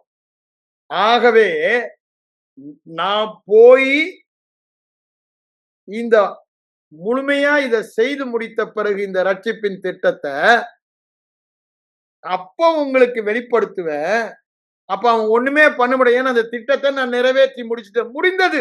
அப்ப அவன் ஒண்ணுமே ஏன் ஒருவேளை இப்ப தெரிந்தானா என்ன சிலுவைக்கு போகாதபடி அவன் தடை பண்ணுவான். அறிந்தார்களே ஆனால் அவரை சிலுவையில் அறைந்திருக்க மாட்டார்கள். கொரிந்தியருக்கு எழுதும்போது போல் அப்படிதான் சொல்றாரு. அவனுக்கு அந்த சான்ஸே கொடுக்க கூடாதுன்னு அது அவனுக்கு மறைக்கப்பட்டதா இருந்தது. பழைய ஏற்பாட்டு தீர்க்கதரிசிகளுக்கும் தீர்க்க தரிசனம் சொன்னாங்க. இயேசுவானவரும் சொன்னாரு. சீஷர்கள் கூட அதை புரிஞ்சு கொள்ளல. அதனாலதான் மரித்ததும் போய் அவங்க பழைய தொழிலுக்கு ஓடிட்டானுங்க. உயிர் தெழுந்தான்னு சொல்லும் போது அவங்களால நம்ப முடியல. ஏன்னா இட் வாஸ் கெப்ட் சீக்ரெட். ஆனா பவுல் அடிகளார் அங்கதான் அதுதான் சொல்றாரு. 1:26, 27 எடுத்து படிச்சு பாருங்க. படிக்கும் பொழுதே அவ்வளவு சந்தோஷமா இருக்கும். கொலைசியர்ல. அது இப்பொழுது நமக்கு வெளிப்படுத்தப்பட்டது போல அவர்களுக்கு வெளிப்படுத்தப்படல. எப்போ ஆவியானவர் வந்த பிறகுதான் அவர் உங்களை எல்லாத்தையும் சொல்லுவாரு. இப்ப தாங்க அதான் இப்ப சொல்ல முடியாதுடான்றான். ஏன் ஒருத்தன் அலையிறான் சுத்தி, அவனிடத்துல என்கிட்ட ஒண்ணுமே இல்ல. ஏதாவது கிடைக்குமா? கிடைச்சா அதை வச்சுக்கிட்டு ஏதாவது அவன் செய்வான். ஆண்டவர் அனந்த ஞானத்துல அவர் செய்து முடிக்கும் வரை அது ரகசியமாக இருந்தது. இப்பொழுது அவருடைய அனந்த ஞானம் உங்க மூலமா என் மூலமா அந்த ஆவிகளுக்கு தெரிய வரும். அப்படித்தானே சொல்றாரு எபேசியர் 1ஆம் அதிகாரத்துல. அவர்களுக்கு தெரிய வரும் பொருட்டாக இந்த ரகசியத்தில் நாம் வாழுகிறோம். இப்பதான் அவன் புரிந்துக்கிறான். ஆடாடாடா பெரிய இதை விட்டுட்டோம். அதனாலதான் நம்ம தோத்து போனோம். அதனாலதான் நம்ம முற்றிலுமா ஒண்ணுமில்லமாக்கி 0 ஆக்கிட்டாரு. அந்த ஒன்ன மட்டும் நம்ம தடை பண்ணி இருக்கணும். நம்ம நினைச்சோம் அதோட முடிச்சிட்டோம்னு நினைச்சோம். ஆனா அங்கதான் வெற்றியே இருக்குன்னு தெரியாம போச்சு அப்படின்னு அவன் இன்னைக்கு ரிக்ரெட் பண்றான். அததான் உங்களுக்கு என்ன சொல்ல வரேன்னா, இந்த காரியத்தை நம்ம புரிந்து கொள்ள வேண்டுமானா அறிந்து கொள்ள வேண்டும். அறியாமல் இருக்கிறீர்களா? அறியாமல் இருக்கலாம் அப்படின்னா நீங்க மரித்து உயிரோடு எழுந்ததை நீங்க அறியாமல் இருக்கிறீங்களான்னு கேட்கிறாரு. அதை கேட்கறதுக்கு காரணமே என்ன? திரும்ப திரும்ப 6ஆம் வசனத்துக்கு வாங்க. அறிந்திருக்கிறோம். திருப்பியும் 15 சொல்லுவாரு அறியீர்களான திரும்ப திரும்ப வரும் அவருக்கு.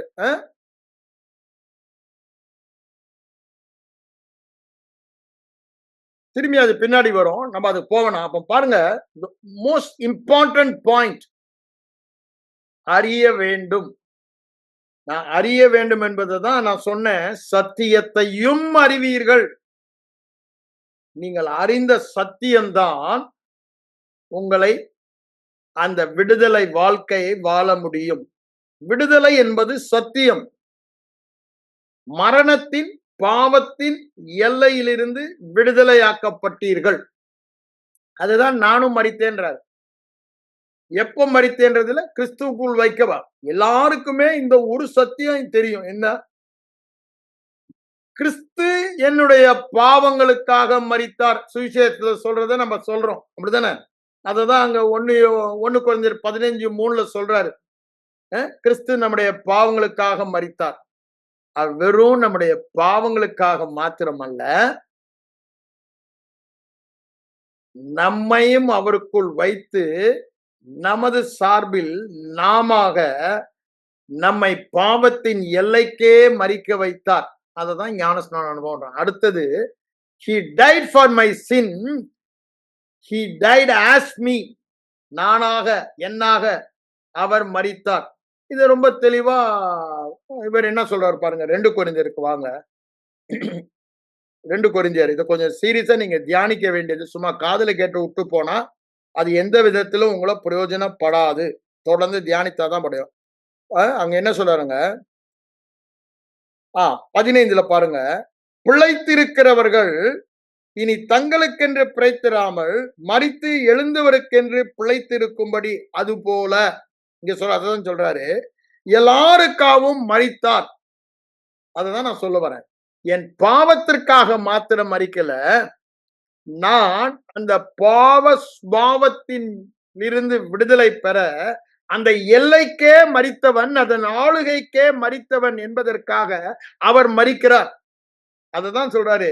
அவர் மரித்ததை இங்கு சொல்லுகிறார். அவர் மரிக்கும் பொழுது நானும் மரித்தேன். அதுதானே சொல்றாரு. கலாத்தியர் 2:20 என்ன சொல்றாரு? கிறிஸ்துவுடனே கூட நான் சிலுவையில் அறையுண்டேன். அததான் சொல்றாரு. கிறிஸ்து மரித்த போது நானும் மரித்தேன். அது மாத்திரம் சொல்றாரு. அங்க 5:24, 25 வரும் பொழுது நான் அவருடனே அறையப்பட்டேன், சிலுவையிலே அறையப்பட்டேன் என்று சொல்லுகிறார். அதே கொலோசியர் 3:3 அங்க ரொம்ப ஓப்பனா அதுல எந்த ஆம்பிகுட்டியே அதாவது சந்தேகமே இல்ல. வித்தவுட் எனி டவுட் கிளாரிட்டியோட அழகா சொல்றாரு பாருங்க. ரொம்ப தெளிவா சொல்லிடுறாரு பாருங்க. நீங்கள் மரித்தீர்கள். ஏனென்றால் நீங்கள் மரித்தீர்கள். நீங்கள் கிறிஸ்துவுக்குள் மறைந்திருக்கிறீங்க. உங்க ஜீவன் கிறிஸ்துவுக்குள் மறைந்திருக்கிறது. கிறிஸ்துவின் ஜீவன் தான் இப்போ ரெண்டும் ஒன்னாயிடுச்சு. இப்போ அவர் ஜீவன் தான். ஆகவே நீங்க மரித்தவர்கள். ஆகவே இந்த மரித்த உலக காரியங்களை குறித்து, பாவம் காரியங்களை குறித்து அது மேல உங்க கண்ணை வைக்காம மேல போய் உட்காந்துட்டீங்களடா. என்ன? உயிர்த்தெழுதலின் சாயல், ஜீவனின் சாயல். அந்த ஜீவனில் வாழ அதை நோக்குங்கள். அதை தான் இங்க சொல்றாரு.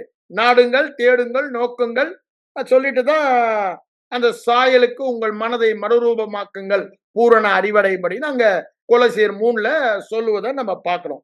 இங்க பாருங்க. அப்போ இன்னைக்கு சில பேர் போதிப்பாங்க. அதனாலதான் அந்த சத்தியத்தை உங்களுக்கு சொல்லிடுறேன். என்ன? அனுதினமும் நான் சாக வேண்டும், சுயமேனில் சாக வேண்டும்னு அழுது பாடுவாங்க. அப்படிதானே? சாம்பலாய் மாற வேண்டும். இல்லங்க, அவர் என்னைக்கு மரித்தாரோ அதையும் அவர் ஐயா என் பாவத்தை சுமந்து தண்டனையை எடுத்தது மாத்திரமல்ல, அந்த பாவத்தின் எல்லையிலிருந்தே நான் விடுதலை பெறுவதற்கு அவருக்குள் என்னையும் மறிக்க வச்சிட்டார். சோ நான் மரித்தவன். அதனால்தான் சொல்றாரு, நீங்கள் மரித்தீர்கள். பாஸ்ட் டென்ஸ், ஏற்கனவே நடந்த அனுபவம். இப்ப தேவையெல்லாம் என்ன? நான் பாவத்துக்கு மரித்தவன்னா பாவத்துல வாழ மாட்டேன்னு நீங்க சொல்றாரு. அப்படிதானே? நீ வாழலாமான்னு கேட்கிற கேள்வியே காரணம், நீ இன்னும் இந்த சத்தியத்தை அறியல, எண்ணிக்கொள்ளல, அவ்வாறு நீ உன்னை ஒப்பு கொடுத்து வாழல. அதான் சொல்றாரு, பாவத்துக்கு மரித்த நாம். அப்போ உடனே நம்ம ஆளுங்க என்ன சொல்லிட்டாங்க? நீ மரிக்கணும், நீ மரிக்கணும், நீ மரிக்கணும், நீ மரிக்கணும்னு. இங்க என்ன சொல்றாரு? நீங்கள் மரித்தீர்கள். கலாத்தியல என்ன சொல்றாரு? நான் அறையுண்டேன் சிலுவையிலே, கிறிஸ்துவனுடைய சிலுவையில மரித்தேன், அவரோடு நான் அடக்கம் பண்ணப்பட்டேன். அந்த அளவுக்கு வெளிப்பாடு பெற்று அவருடைய மனதின் எண்ணம் எல்லாம் மாற்றப்பட்டு புது எண்ணங்களாக இருந்தது. அதுதான் வெற்றி வாழ்க்கையின் ரகசியமா இருந்தது. அததான் அவர் இங்க சொல்றாரு பாருங்க. நாம் எல்லோரும், இது எல்லாருக்கும் நடந்த அனுபவம், சாரி சத்தியம். இத அனுபவம் ஆகணும்னா முதோ நீங்க தெரிய வேண்டியது இத தியானிக்கணும். கிறிஸ்தியன் பாவத்துக்கு மாத்திரம் மறிக்கல, நான் பாவத்தின் எல்லைக்கு மறுப்பதற்கு நான் மரித்தேன் என்ற ஒரு சத்தியத்தையே அது என் அனுபவமாக்க அவர் அதை செய்து முடித்தார். இப்போ நான் மரித்தது என்ன இருக்குது? சத்தியமாக. ஏன்? இயேசு கிறிஸ்து மரித்தாரா? அவரோட நான் இணைக்கப்பட்டிருக்கேனா? அப்ப நானும் மரித்தேன். அது சத்தியம். ஆனா அது அனுபவம் ஆகணும். அது அனுபவமாக தான் அவர் இங்க என்ன சொல்றாரு? ஐயா, நீங்க மரித்தது மாத்திரமல்ல, அதுக்கு மேலான ஒண்ணு இருக்குது. அப்படிதானே? மரணத்துல அவர் செய்து முடித்துட்டாரு. இப்ப உயிர்த்தெழும் போது அந்த உயிர்த்தெழுதின் சாயலில நம்ம இணைத்துட்டாதான் சொல்றாரு அவர். பாருங்க 5ஆம் வசனத்துல, அவருடைய மரணத்தின் சாயலில் இணைக்கப்பட்டவர்களானால் அவருடைய உயிர்த்தெழுதின் சாயலில் இணைக்கப்பட்டிருப்போம். இப்ப நம்முடைய சாயல் என்னங்க?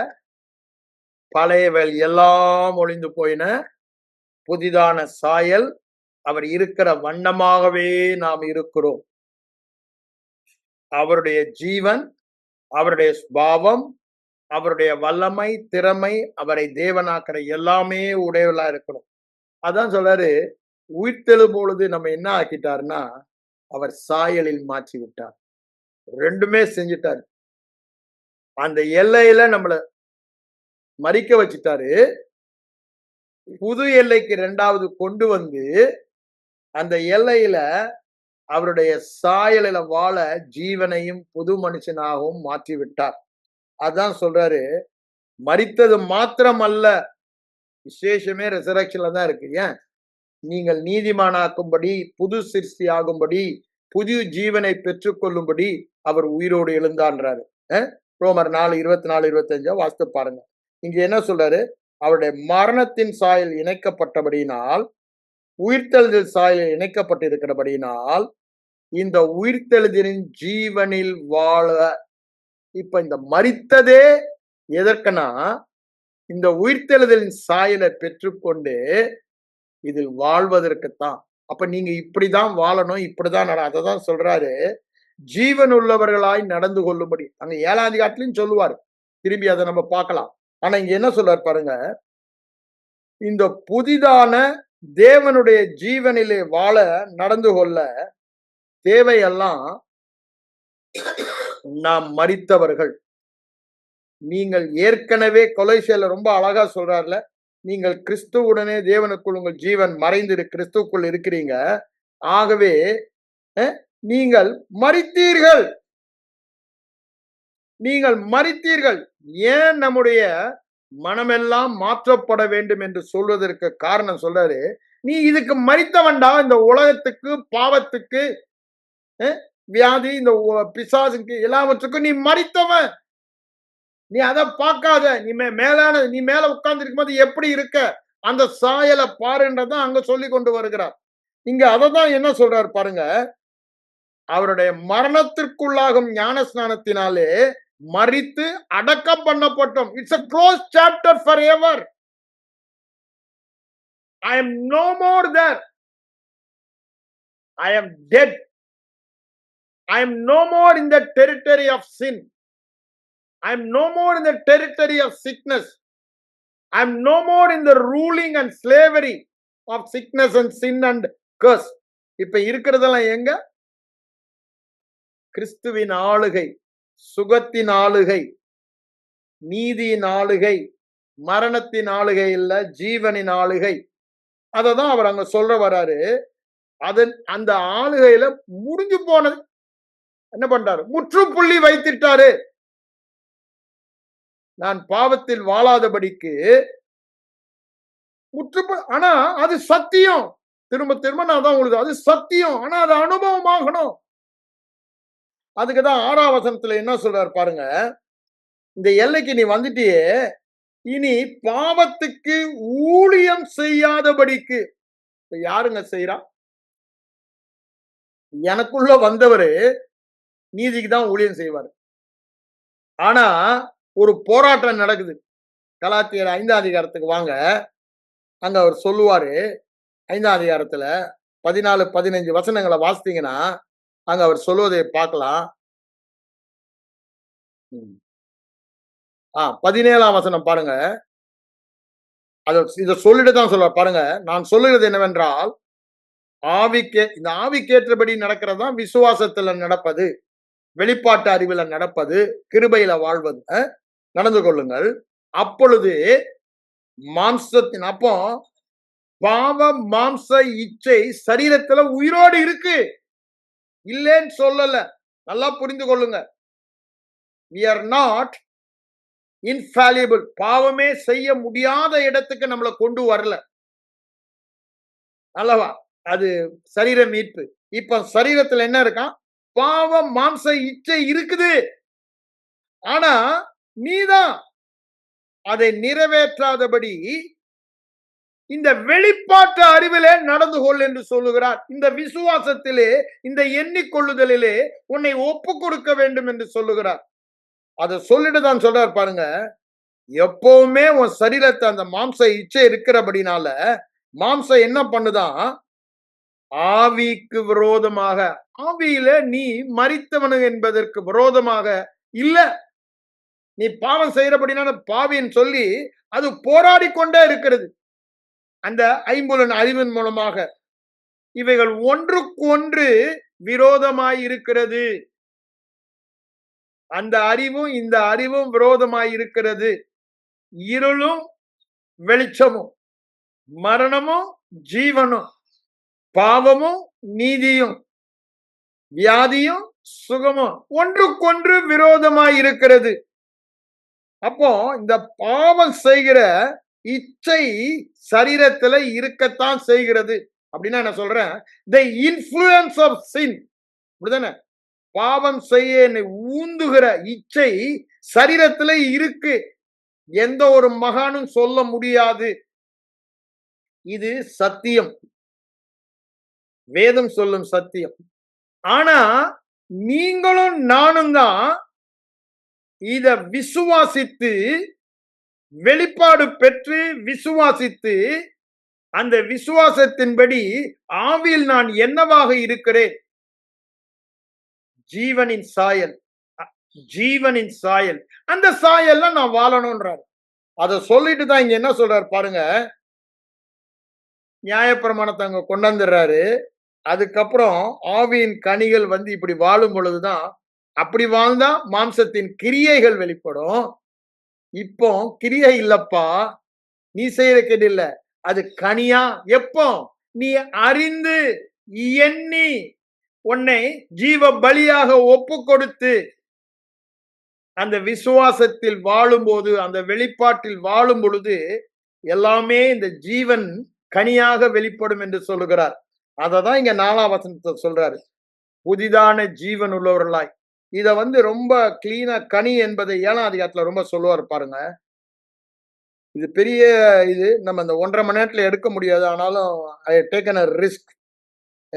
ஏன்னா அடுத்த வாரம் நான் உங்களுக்கு சொல்லும்போது நீங்க பாதிய மறந்தவர்களாக வருவீங்க. அ ஒரு தடவ கேட்கறனால நீங்க தொடர்ந்து கேட்கணும். தொடர்ந்து நான் சொன்னத குறிச்சு வச்சு வேதத்துல தியானிக்கணும். நீங்கள் கனி கொடுக்கும்படி 4ஆம் வசனம் சொல்லுது பாருங்க. தேவனுக்கென்று என்ன கனி? ஜீவனின் கனி, நீதியின் கனி கொடுக்கும்படி ஆவியில நமக்கு என்ன கனி இருக்கோ அது ஃப்ரூட்டா வெளியே வரும்படிக்கு அங்க நியாயப்பிரமாணத்தின் எல்லையில் இல்லை என்பதை சொல்லும் பொழுது அதை சொல்றாரு. நான் எதுக்கு அது நான் இப்ப பேச வரல. கனி கொடுக்கும்படி இந்த சத்தியம் அனுபவமாகும்படி அப்படிதான் கனி கொடுக்கும்படினா ஆவின் கலாச்சாரம் சொன்னப்ப இங்க சொல்றாரு கனி கொடுக்கும்படி உன் முயற்சி இல்லைன்றதுதான் அங்க நியாயப்பிரமாணத்தை சொல்ல வராரு. அதை சொல்லிட்டு தான் பாருங்க 6ஆம் வசனத்துல என்ன சொல்றாரு? புதுமையான ஆவி உள்ள ஜீவனின்படி பாவத்துக்கு எப்படி அந்த அந்த விதம் போயிடுச்சு. பாவத்துக்கு இங்க என்ன சொல்றாரு? அந்த பாவத்தில இருந்து நியாயப்பிரமாணத்திலிருந்து நம்ம விடுதலையாக்கப்பட்டு இருக்கிறோம். ஆகவே இப்ப என்ன பண்ணணுமா? ஆவியின்படி வாழணும், கனி தரணும். அதுக்கு தான் இங்க என்ன சொல்றாரு பாருங்க 6ஆம் வசனத்துல. நாம் இனி பாவத்திற்கு ஊழியம் செய்யாதபடிக்கு நல்லா புரிஞ்சு கொள்ளுங்க. பாவம் மாம்ச இச்ச சரீரத்துல அந்த இன்ஃப்ளூயன்ஸ் இருக்குது. அதோடைய எபிலிட்டி இன்னும் இருக்கதான் செய்யுது. நான் இடம் கொடுத்தேன்னா அது என்ன ஆளுகை செய்யும், என்ன அடிமையாக்கும். நான் பாவம் செய்வேன், வியாதிப்படுவேன் எல்லாருக்கும். ஆனா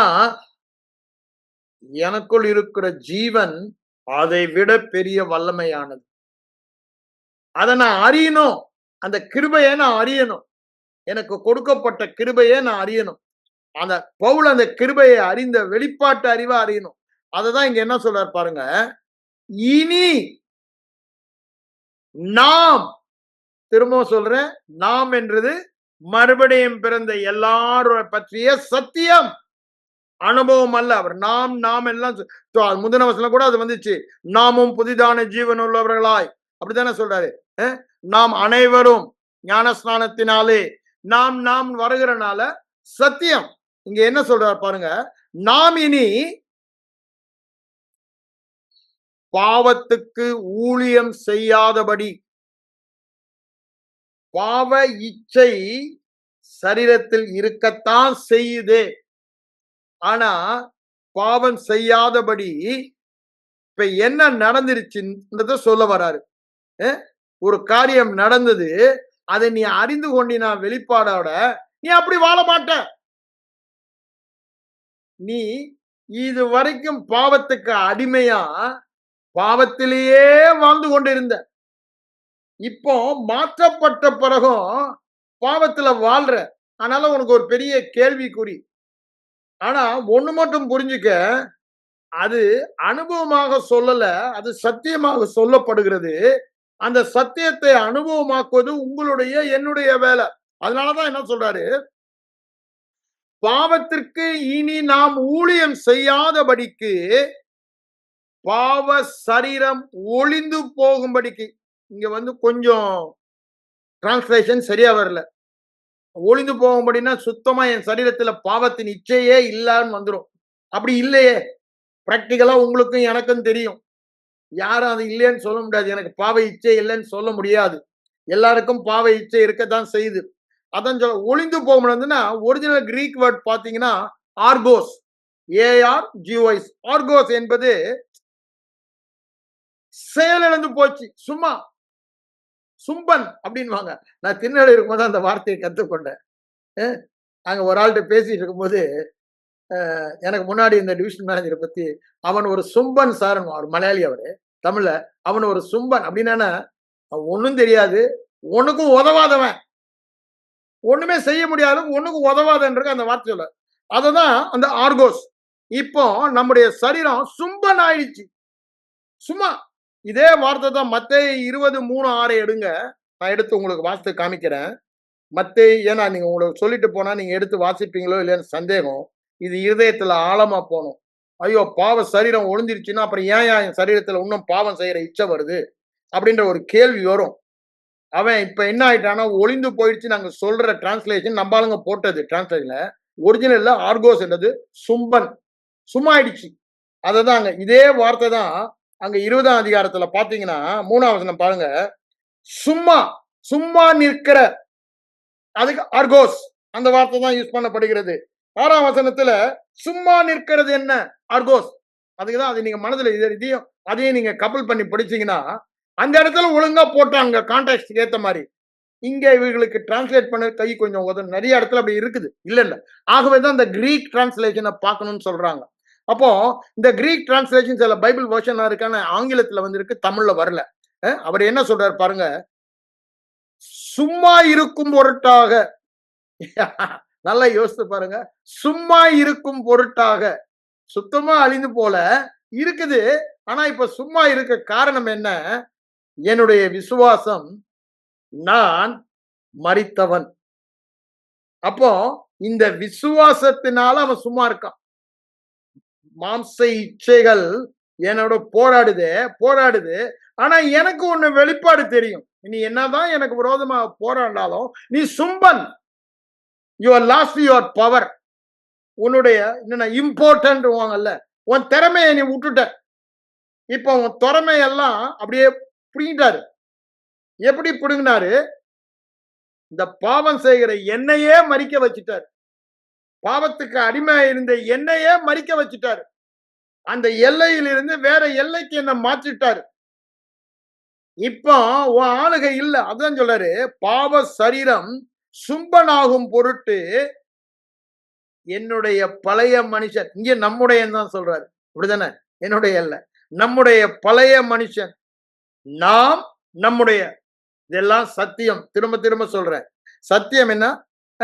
நாம் நம்முடைய பழைய மனுஷன் அவரோட கூட சிலுவையில் அறையப்பட்டது. அதான் சொல்றாரு, நான் அல்ல, கிறிஸ்துவே எனில் ஜீவிக்கிறார். அவருடனே கூட நான் சிலுவையில் அறையப்பட்டேன். அங்க கலாத்தியர் இதுலயும் பாருங்க, அந்த 5ஆவது இடத்துல அந்த வசனத்தை நான் உங்களுக்கு வாசிக்காதனால திரும்ப அதை வாசித்தீங்க. நாம வருவோம் 5:24க்கு வாங்க. அவர் என்ன சொல்றாரு பாருங்க. கிறிஸ்துவனுடையவர்கள் சிலுவையில் அறைந்திருக்கிறார்கள். அப்போ I been crucified with Jesus. அதுதான் திரும்ப திரும்ப சொல்றாரு, நான் கிறிஸ்துவுடனே சிலுவையில் அறையப்பட்டிருக்கிறேன். கிறிஸ்துவுடனே. அதனாலதான் என்ன சொல்றாரு, நான் மேன்மை பாராட்டினா ஒண்ணுதான் இருக்கியா, அது சிலுவைதான். என்னன்றாரு, சிலுவையில என் மரணத்தை அவர் செய்துட்டாரு. பாவமா பிசாசம் எனக்கு அந்த ஒண்ணுமே ஆளுக. அது that has been closed chapter forever, finished. ஒரு புல் ஸ்டாப் போயிட்டாரு, ஸ்டாப் அப்படின்னு.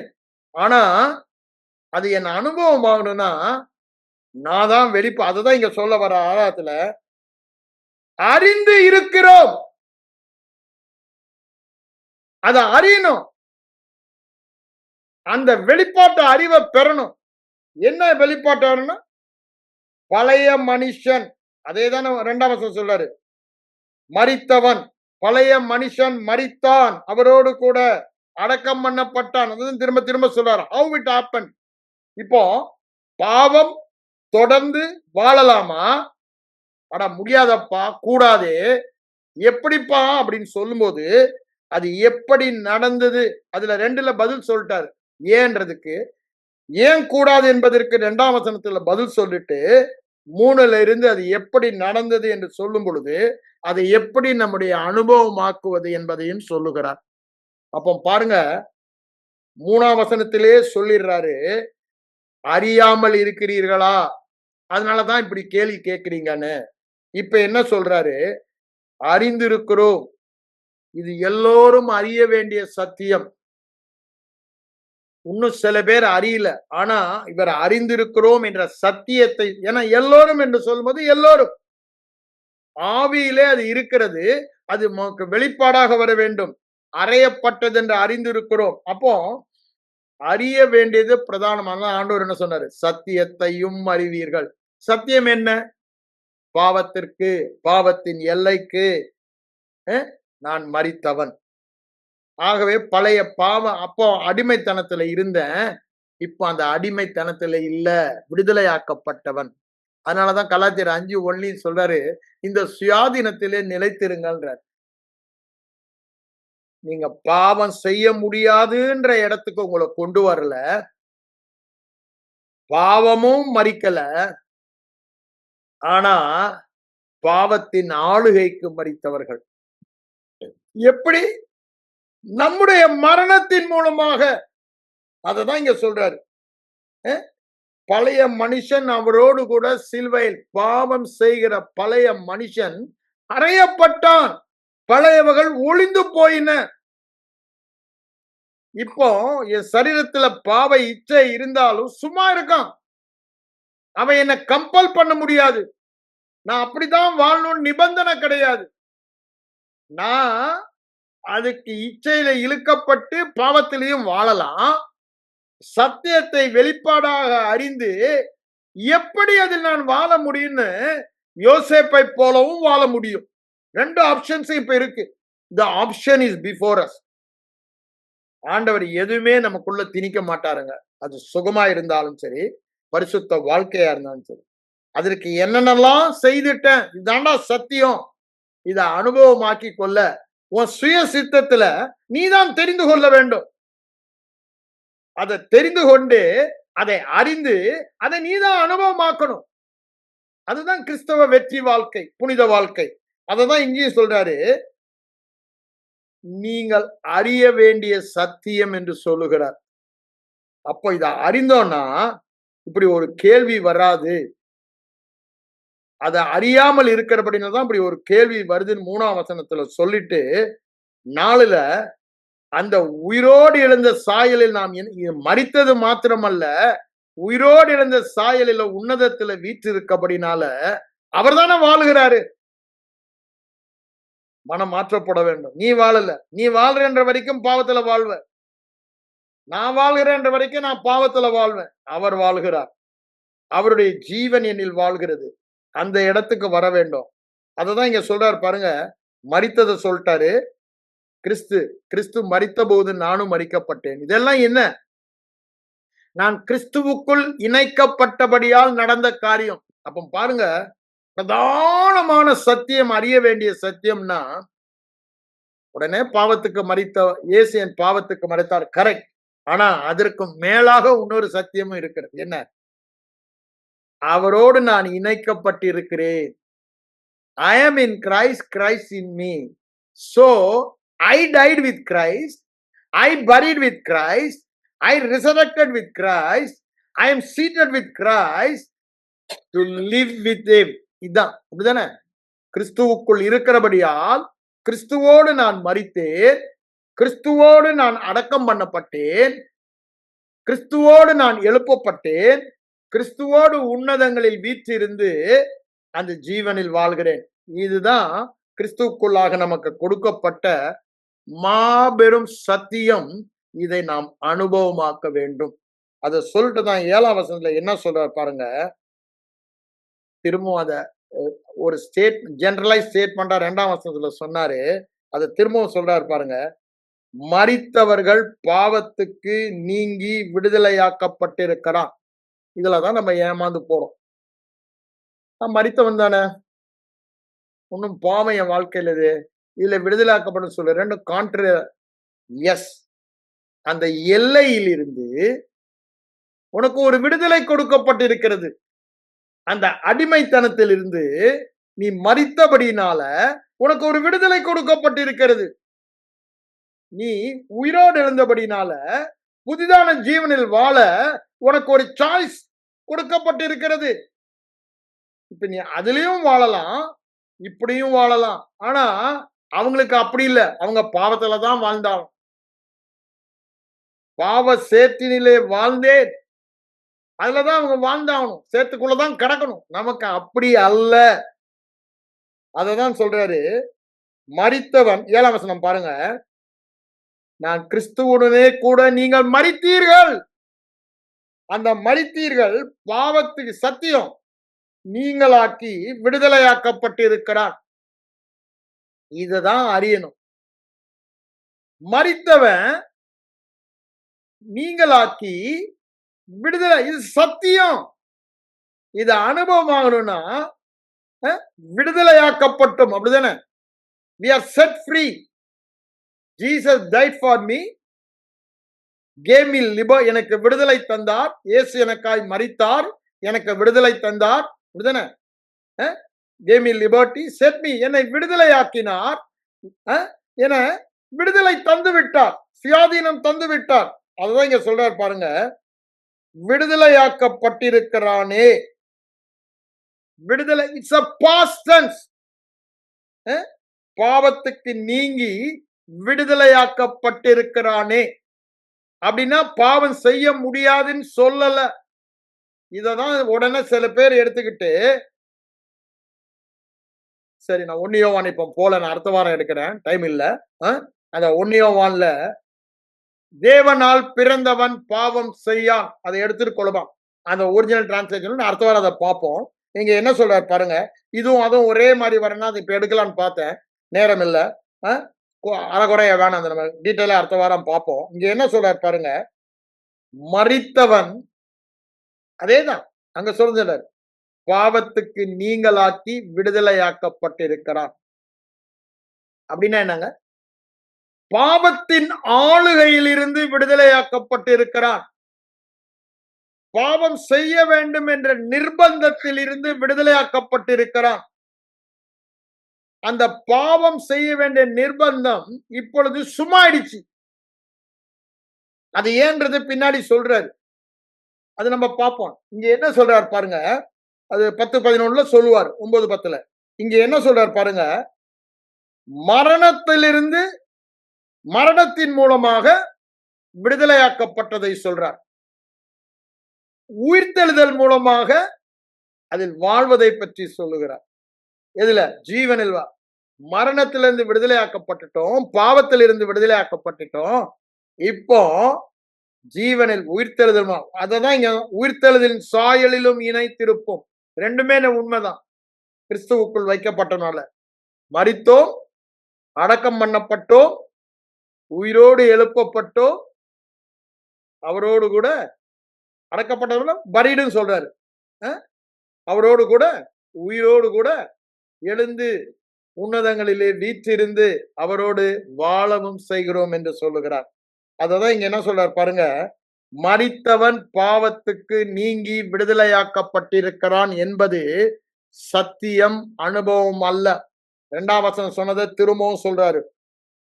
ஏன்? அறிந்தானா உனக்கு இந்த அறிவு தான் இருக்கும். என்ன அறிவு இருக்கும்? பாவத்துக்கு நீங்களாக்கி அல்லது பாவத்தின் ஆளுகைக்கு, எல்லைக்கு நீங்களாக்கி நான் புதிய எல்லைக்கு புது சிருஷ்டியாக மாற்ற. அப்ப நான் புது சிருஷ்டி என்ற சிந்தை அவனுக்கு உண்டாய். அதுதான் இங்க சொல்ல வராரு, விடுதலையாக்கப்பட்ட. ஆகையால் கிறிஸ்துவுடனே கூட நாம் மரித்தோமானால், திருப்பி அதைதான் சொல்ல பாருங்க, மரணம் இருந்துச்சு, கிறிஸ்துவனோட கூட உயிரோடு உயிர்த்தெழுந்த சாயலில் இணைக்கப்பட்டோன்றாரு. அததான் இப்ப ஆம்பிளிஃபை பண்ணி என்ன சொல்றாரு, பிழைத்தும் இருப்போம் என்று சொல்லுகிறார். பிழைத்தும் இருப்போம் என்று சொல்லுகிறார். ஆஸ் அங்க எப்படி மரித்தோமோ அதே மாதிரி பிழைக்கும், உயிரோடு எழவும் செய்தோம். இன்கிரைஸ்ட்னால டெத், இன்கிரைஸ்ட்னால ரெசரக்ஷன். அப்படிதானே? Death to the realm of sin, பாவத்தின் எல்லைக்கு. அது மாத்திரம் அல்ல, என் பாவங்கள் மன்னிக்கப்பட்டது மாத்திரம் அல்ல, நானே பாவத்தின் எல்லைக்கு மரித்தவன், பாவ ஸ்பாவத்துக்கு மரித்தவன். அததான் இங்க சொல்ல வராரு. ஸ்பாவம் மரிக்கவில்லை, நான் பாவ ஸ்பாவத்துக்கு மரித்தவன், பாவத்தின் எல்லைக்கு, ஆளுகைக்கு நான் மரித்தவன். ஆகவே மரித்தோமானால், மரித்தீர்கள், திருப்பி அதை நான் சொல்லுவேன். கொலை செய்ய நீங்கள் மரித்தீர்கள், அது சத்தியம் சத்தியம் சத்தியம். அப்ப நீங்கள் மரித்தீர்களானால், மரித்தோமானல்ல, மரித்தீர்களானால் அவரோடு கூட வாழுவோம் என்று விசுவாசிக்கிறோம். ஏன் விசுவாசிக்கிறோம்? அது சத்தியம். ஏன் விசுவாசிக்கிறோம்? இல்லாததை விசுவாசிக்க சொல்றாரா? இல்லாததை இருக்கிற மாதிரி எண்ணிக்கொள்ள சொல்றாரா? இல்லங்க, அது இருக்கிறது. ஏன்? அது தேவனுடைய சத்தியம். ஆவி மண்டலத்தில் இருக்கு, சரீர மண்டலத்தில் இல்ல. அதனாலதான் இல்லாததை இருக்கிறதுன்னு சொல்றோம். ஆவி மண்டலத்துல நான் ஏற்கனவே மரித்தவன், அது சத்தியம். அததான் இங்க சொல்றாரு, அது தேவனுடைய சத்தியம். ஆனா மனிதனுடைய உண்மை என்ன? நான் இன்னும் உயிரோடு தானே இருக்கேன்ப்பா, இன்னும் பாவம் என்ன உயிரோடு தானே இருக்கு, கிறிஸ்துவோட நான் இன்னும் மரித்தேன்னு சொல்றீங்க, அவரோட நான் பிழைக்க. ஏன்? இது ஐம்புலன் அறிவு, மனித அறிவு. அந்த அறிவு தேவ அறிவு. என் பழைய மனுஷன் கிறிஸ்துவோடு கூட மரித்துட்டான். இது தேவன் பார்க்கிற பார்வை, தேவனுடைய அறிவு, தேவனுடைய விசுவாசம். அதை எழுதி கொடுத்துட்டாரு. எதற்கு? சத்தியம். அதுதான் எனக்கு விடுதலை தரும். அது என் வாழ்க்கையில அது நிஜமாக்கும். அதை நான் அறியும் பொழுது அது என் வாழ்க்கையில அது இதுவரைக்கும் அது நிஜமா இல்ல. ஆனா இந்த நிஜத்தை விட அந்த சத்தியம் மேலானது. காரணம், இது ஒரு மனித அறிவினால் பார்ப்பது, அது தேவ அறிவினால் பார்ப்பது, தேவன் பார்ப்பது. அப்போ தேவன் பார்க்கிற விதமாக நான் என்ன யாரு? நான் பாவத்தின் எல்லைக்கு மரித்தவன், அதான் சொல்றேன் என்று விசுவாசிக்கணும். நல்லா யோசித்து பாருங்க. எதை விசுவாசிக்க சொல்றாரு? நானா ஒண்ணு, அதாவது மைண்ட் ஓவர் மேட்டர்னு இப்ப இந்த உலகத்தை மக்கள் எல்லாம் சொல்றாங்களே, பிலாசபர்ஸ், ஒரு காரியத்து மேல உன் மனதை வச்சு அப்படின்னா அப்படியே நினைச்சு, அது சோல்ரல். நம்ம சோல்ரல், அவங்களுக்கு ஸ்பிரிட்டே கிடையாது, டெட். அதனால அவங்க சோல் வரைக்கும் தான் போய் நல்ல காரியங்களா செய்யறாங்க, இல்லைன்னு சொல்ல வரல நான். அந்த சோல் பவர்லயே அவ்வளவு செஞ்சாங்கன்னா, நம்ம ஸ்பிரிட் பவர்ல உள்ள வெளிப்பாடை பெற்று ஆவியை பெற்றவர்கள் நம்முடைய சோலை எவ்வளவு தூரத்துக்கு உபயோகப்படுத்தாதான் விசுவாசிக்கிறதற்கு.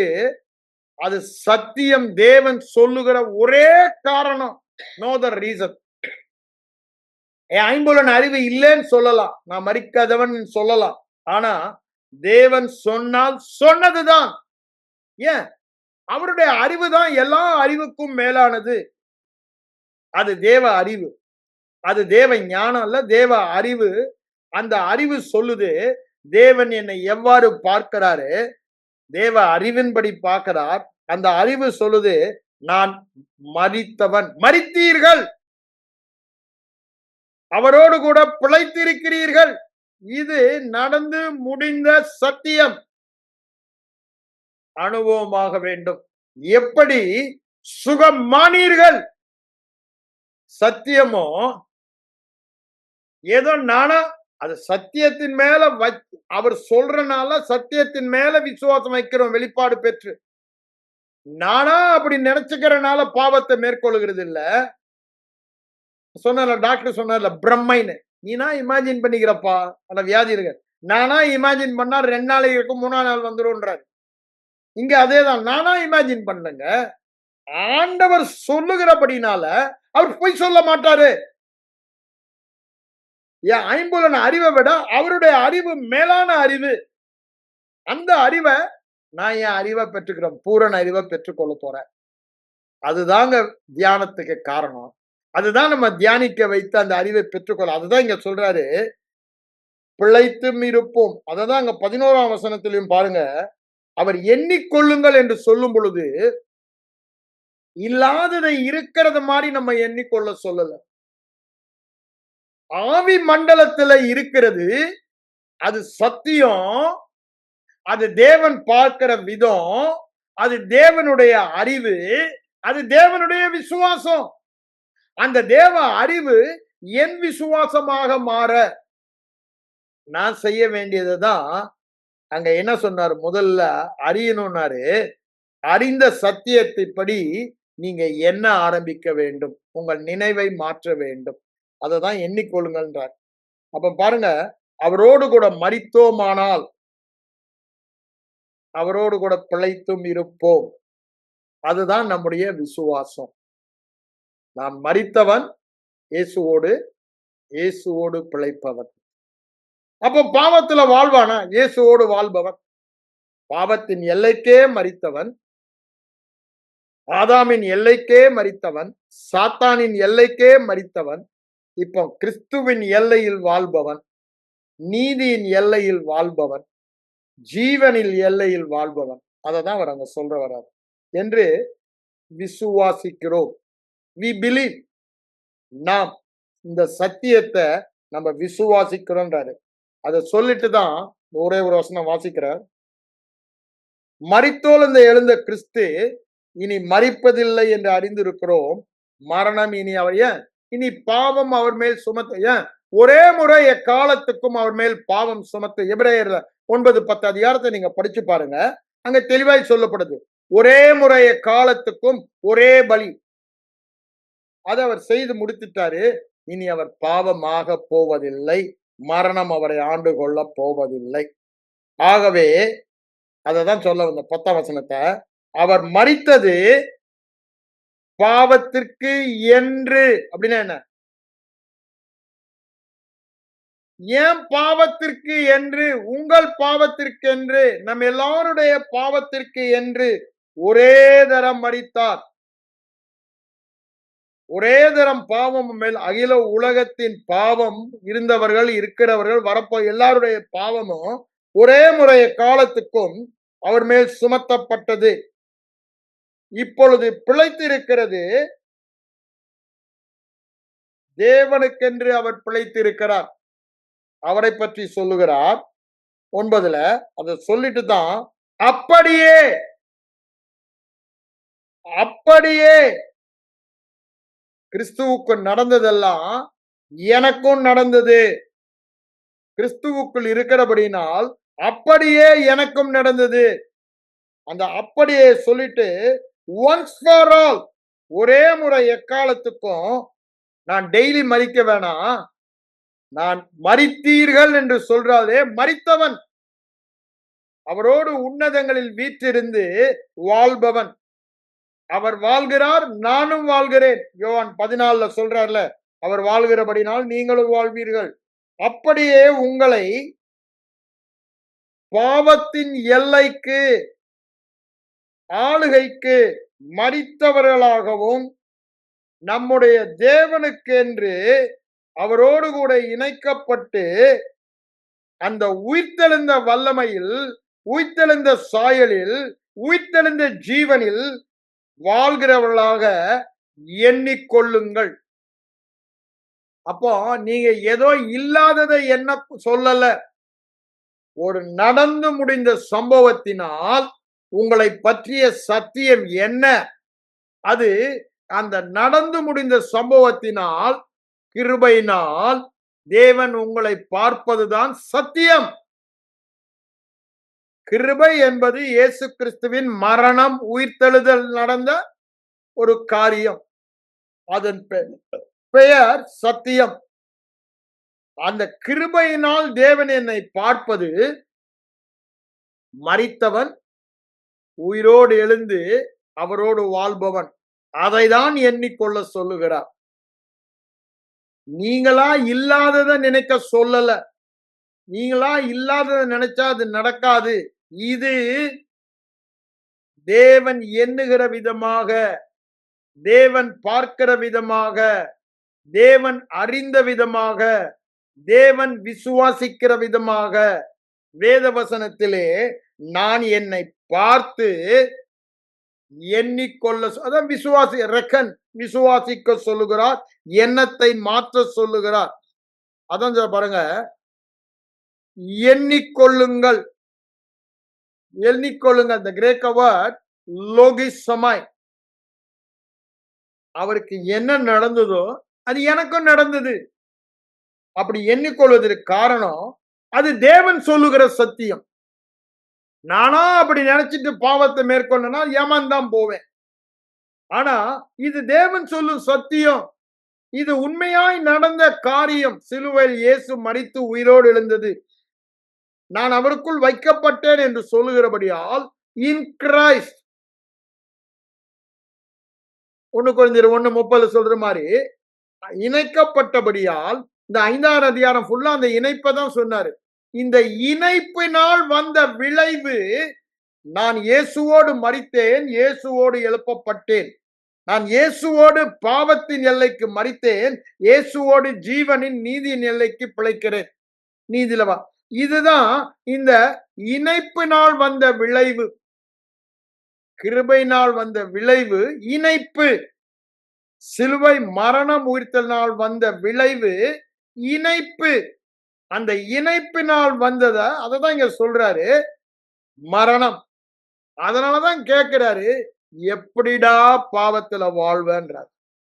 அத சொல்லிட்டு தான் 13ல என்ன சொல்றாரு, நீங்க எண்ணிக்கொண்டத ஒப்பு கொடுக்கணும். அதுக்கு முன்னாடி என்ன சொல்றாரு, திரும்பவும் சொல்றாரு, ஒருவேளை எனக்கு அந்த பாவமே இல்லாத ஒரு இடத்துக்கு இச்சைய கொண்டாந்ததுன்னா இது சொல்லவே வேணாம்.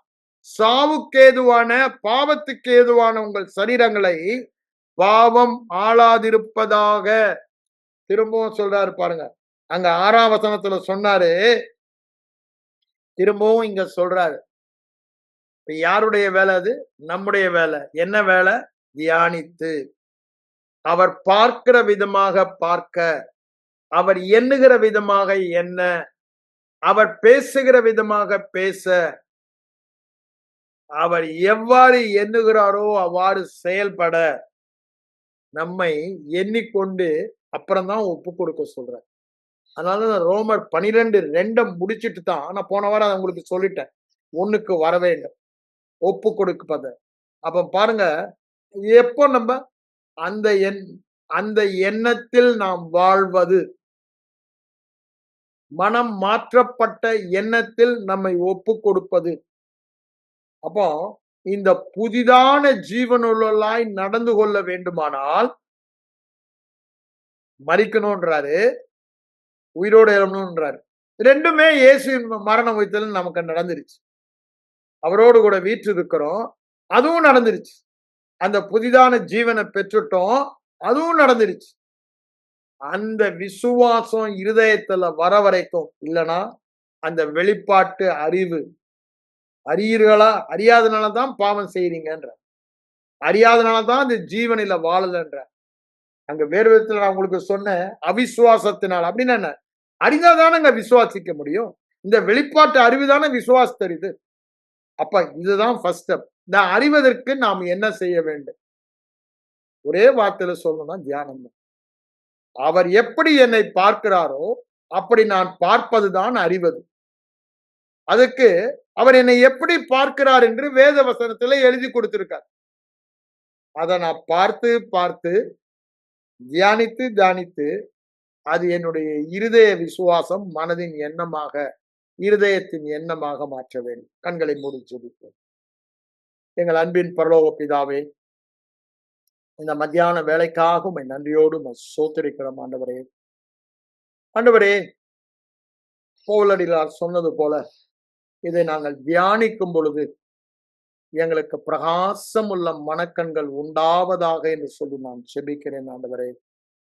இதை நாங்க ஒரு நாள் இல்ல ஆண்டவரே, தொடர்ந்து தியானித்து அந்த வெளிப்பாடை பெற்று முழுவதுமாக நாங்கள் ஜெயித்தவர்களாக வாழ்கிற இடத்திற்கு வர நாங்கள் தொடர்ந்து எங்கள் எண்ணங்களை, நாங்கள் மரித்தவர்கள், நாங்கள் உயிரோடு எழுந்தவர்கள், பாவத்தின் எல்லைக்கு மரித்தவர்கள், பாவத்தின் ஆளுகைக்கு மரித்தவர்கள், ஜீவனின் ஆளுகையில் இருப்பவர்கள், நாங்கள் ஆளுகை செய்வோம் என்ற மனநிலைக்கு, விசுவாசத்துக்கு வர பிரகாசமுள்ள மனக்கண்கள் தர, எங்கள் தியானத்தில் வெளிப்பாடு தர உம்மை நோக்கி பார்க்கிறோம். இயேசுவின் மூலம் ஜெபம் கேளும் பிதாவே, amen. Amen brother. Praise the lord. Praise the lord, praise the lord. Amen. Praise the Lord, ma'am. Yes, sir.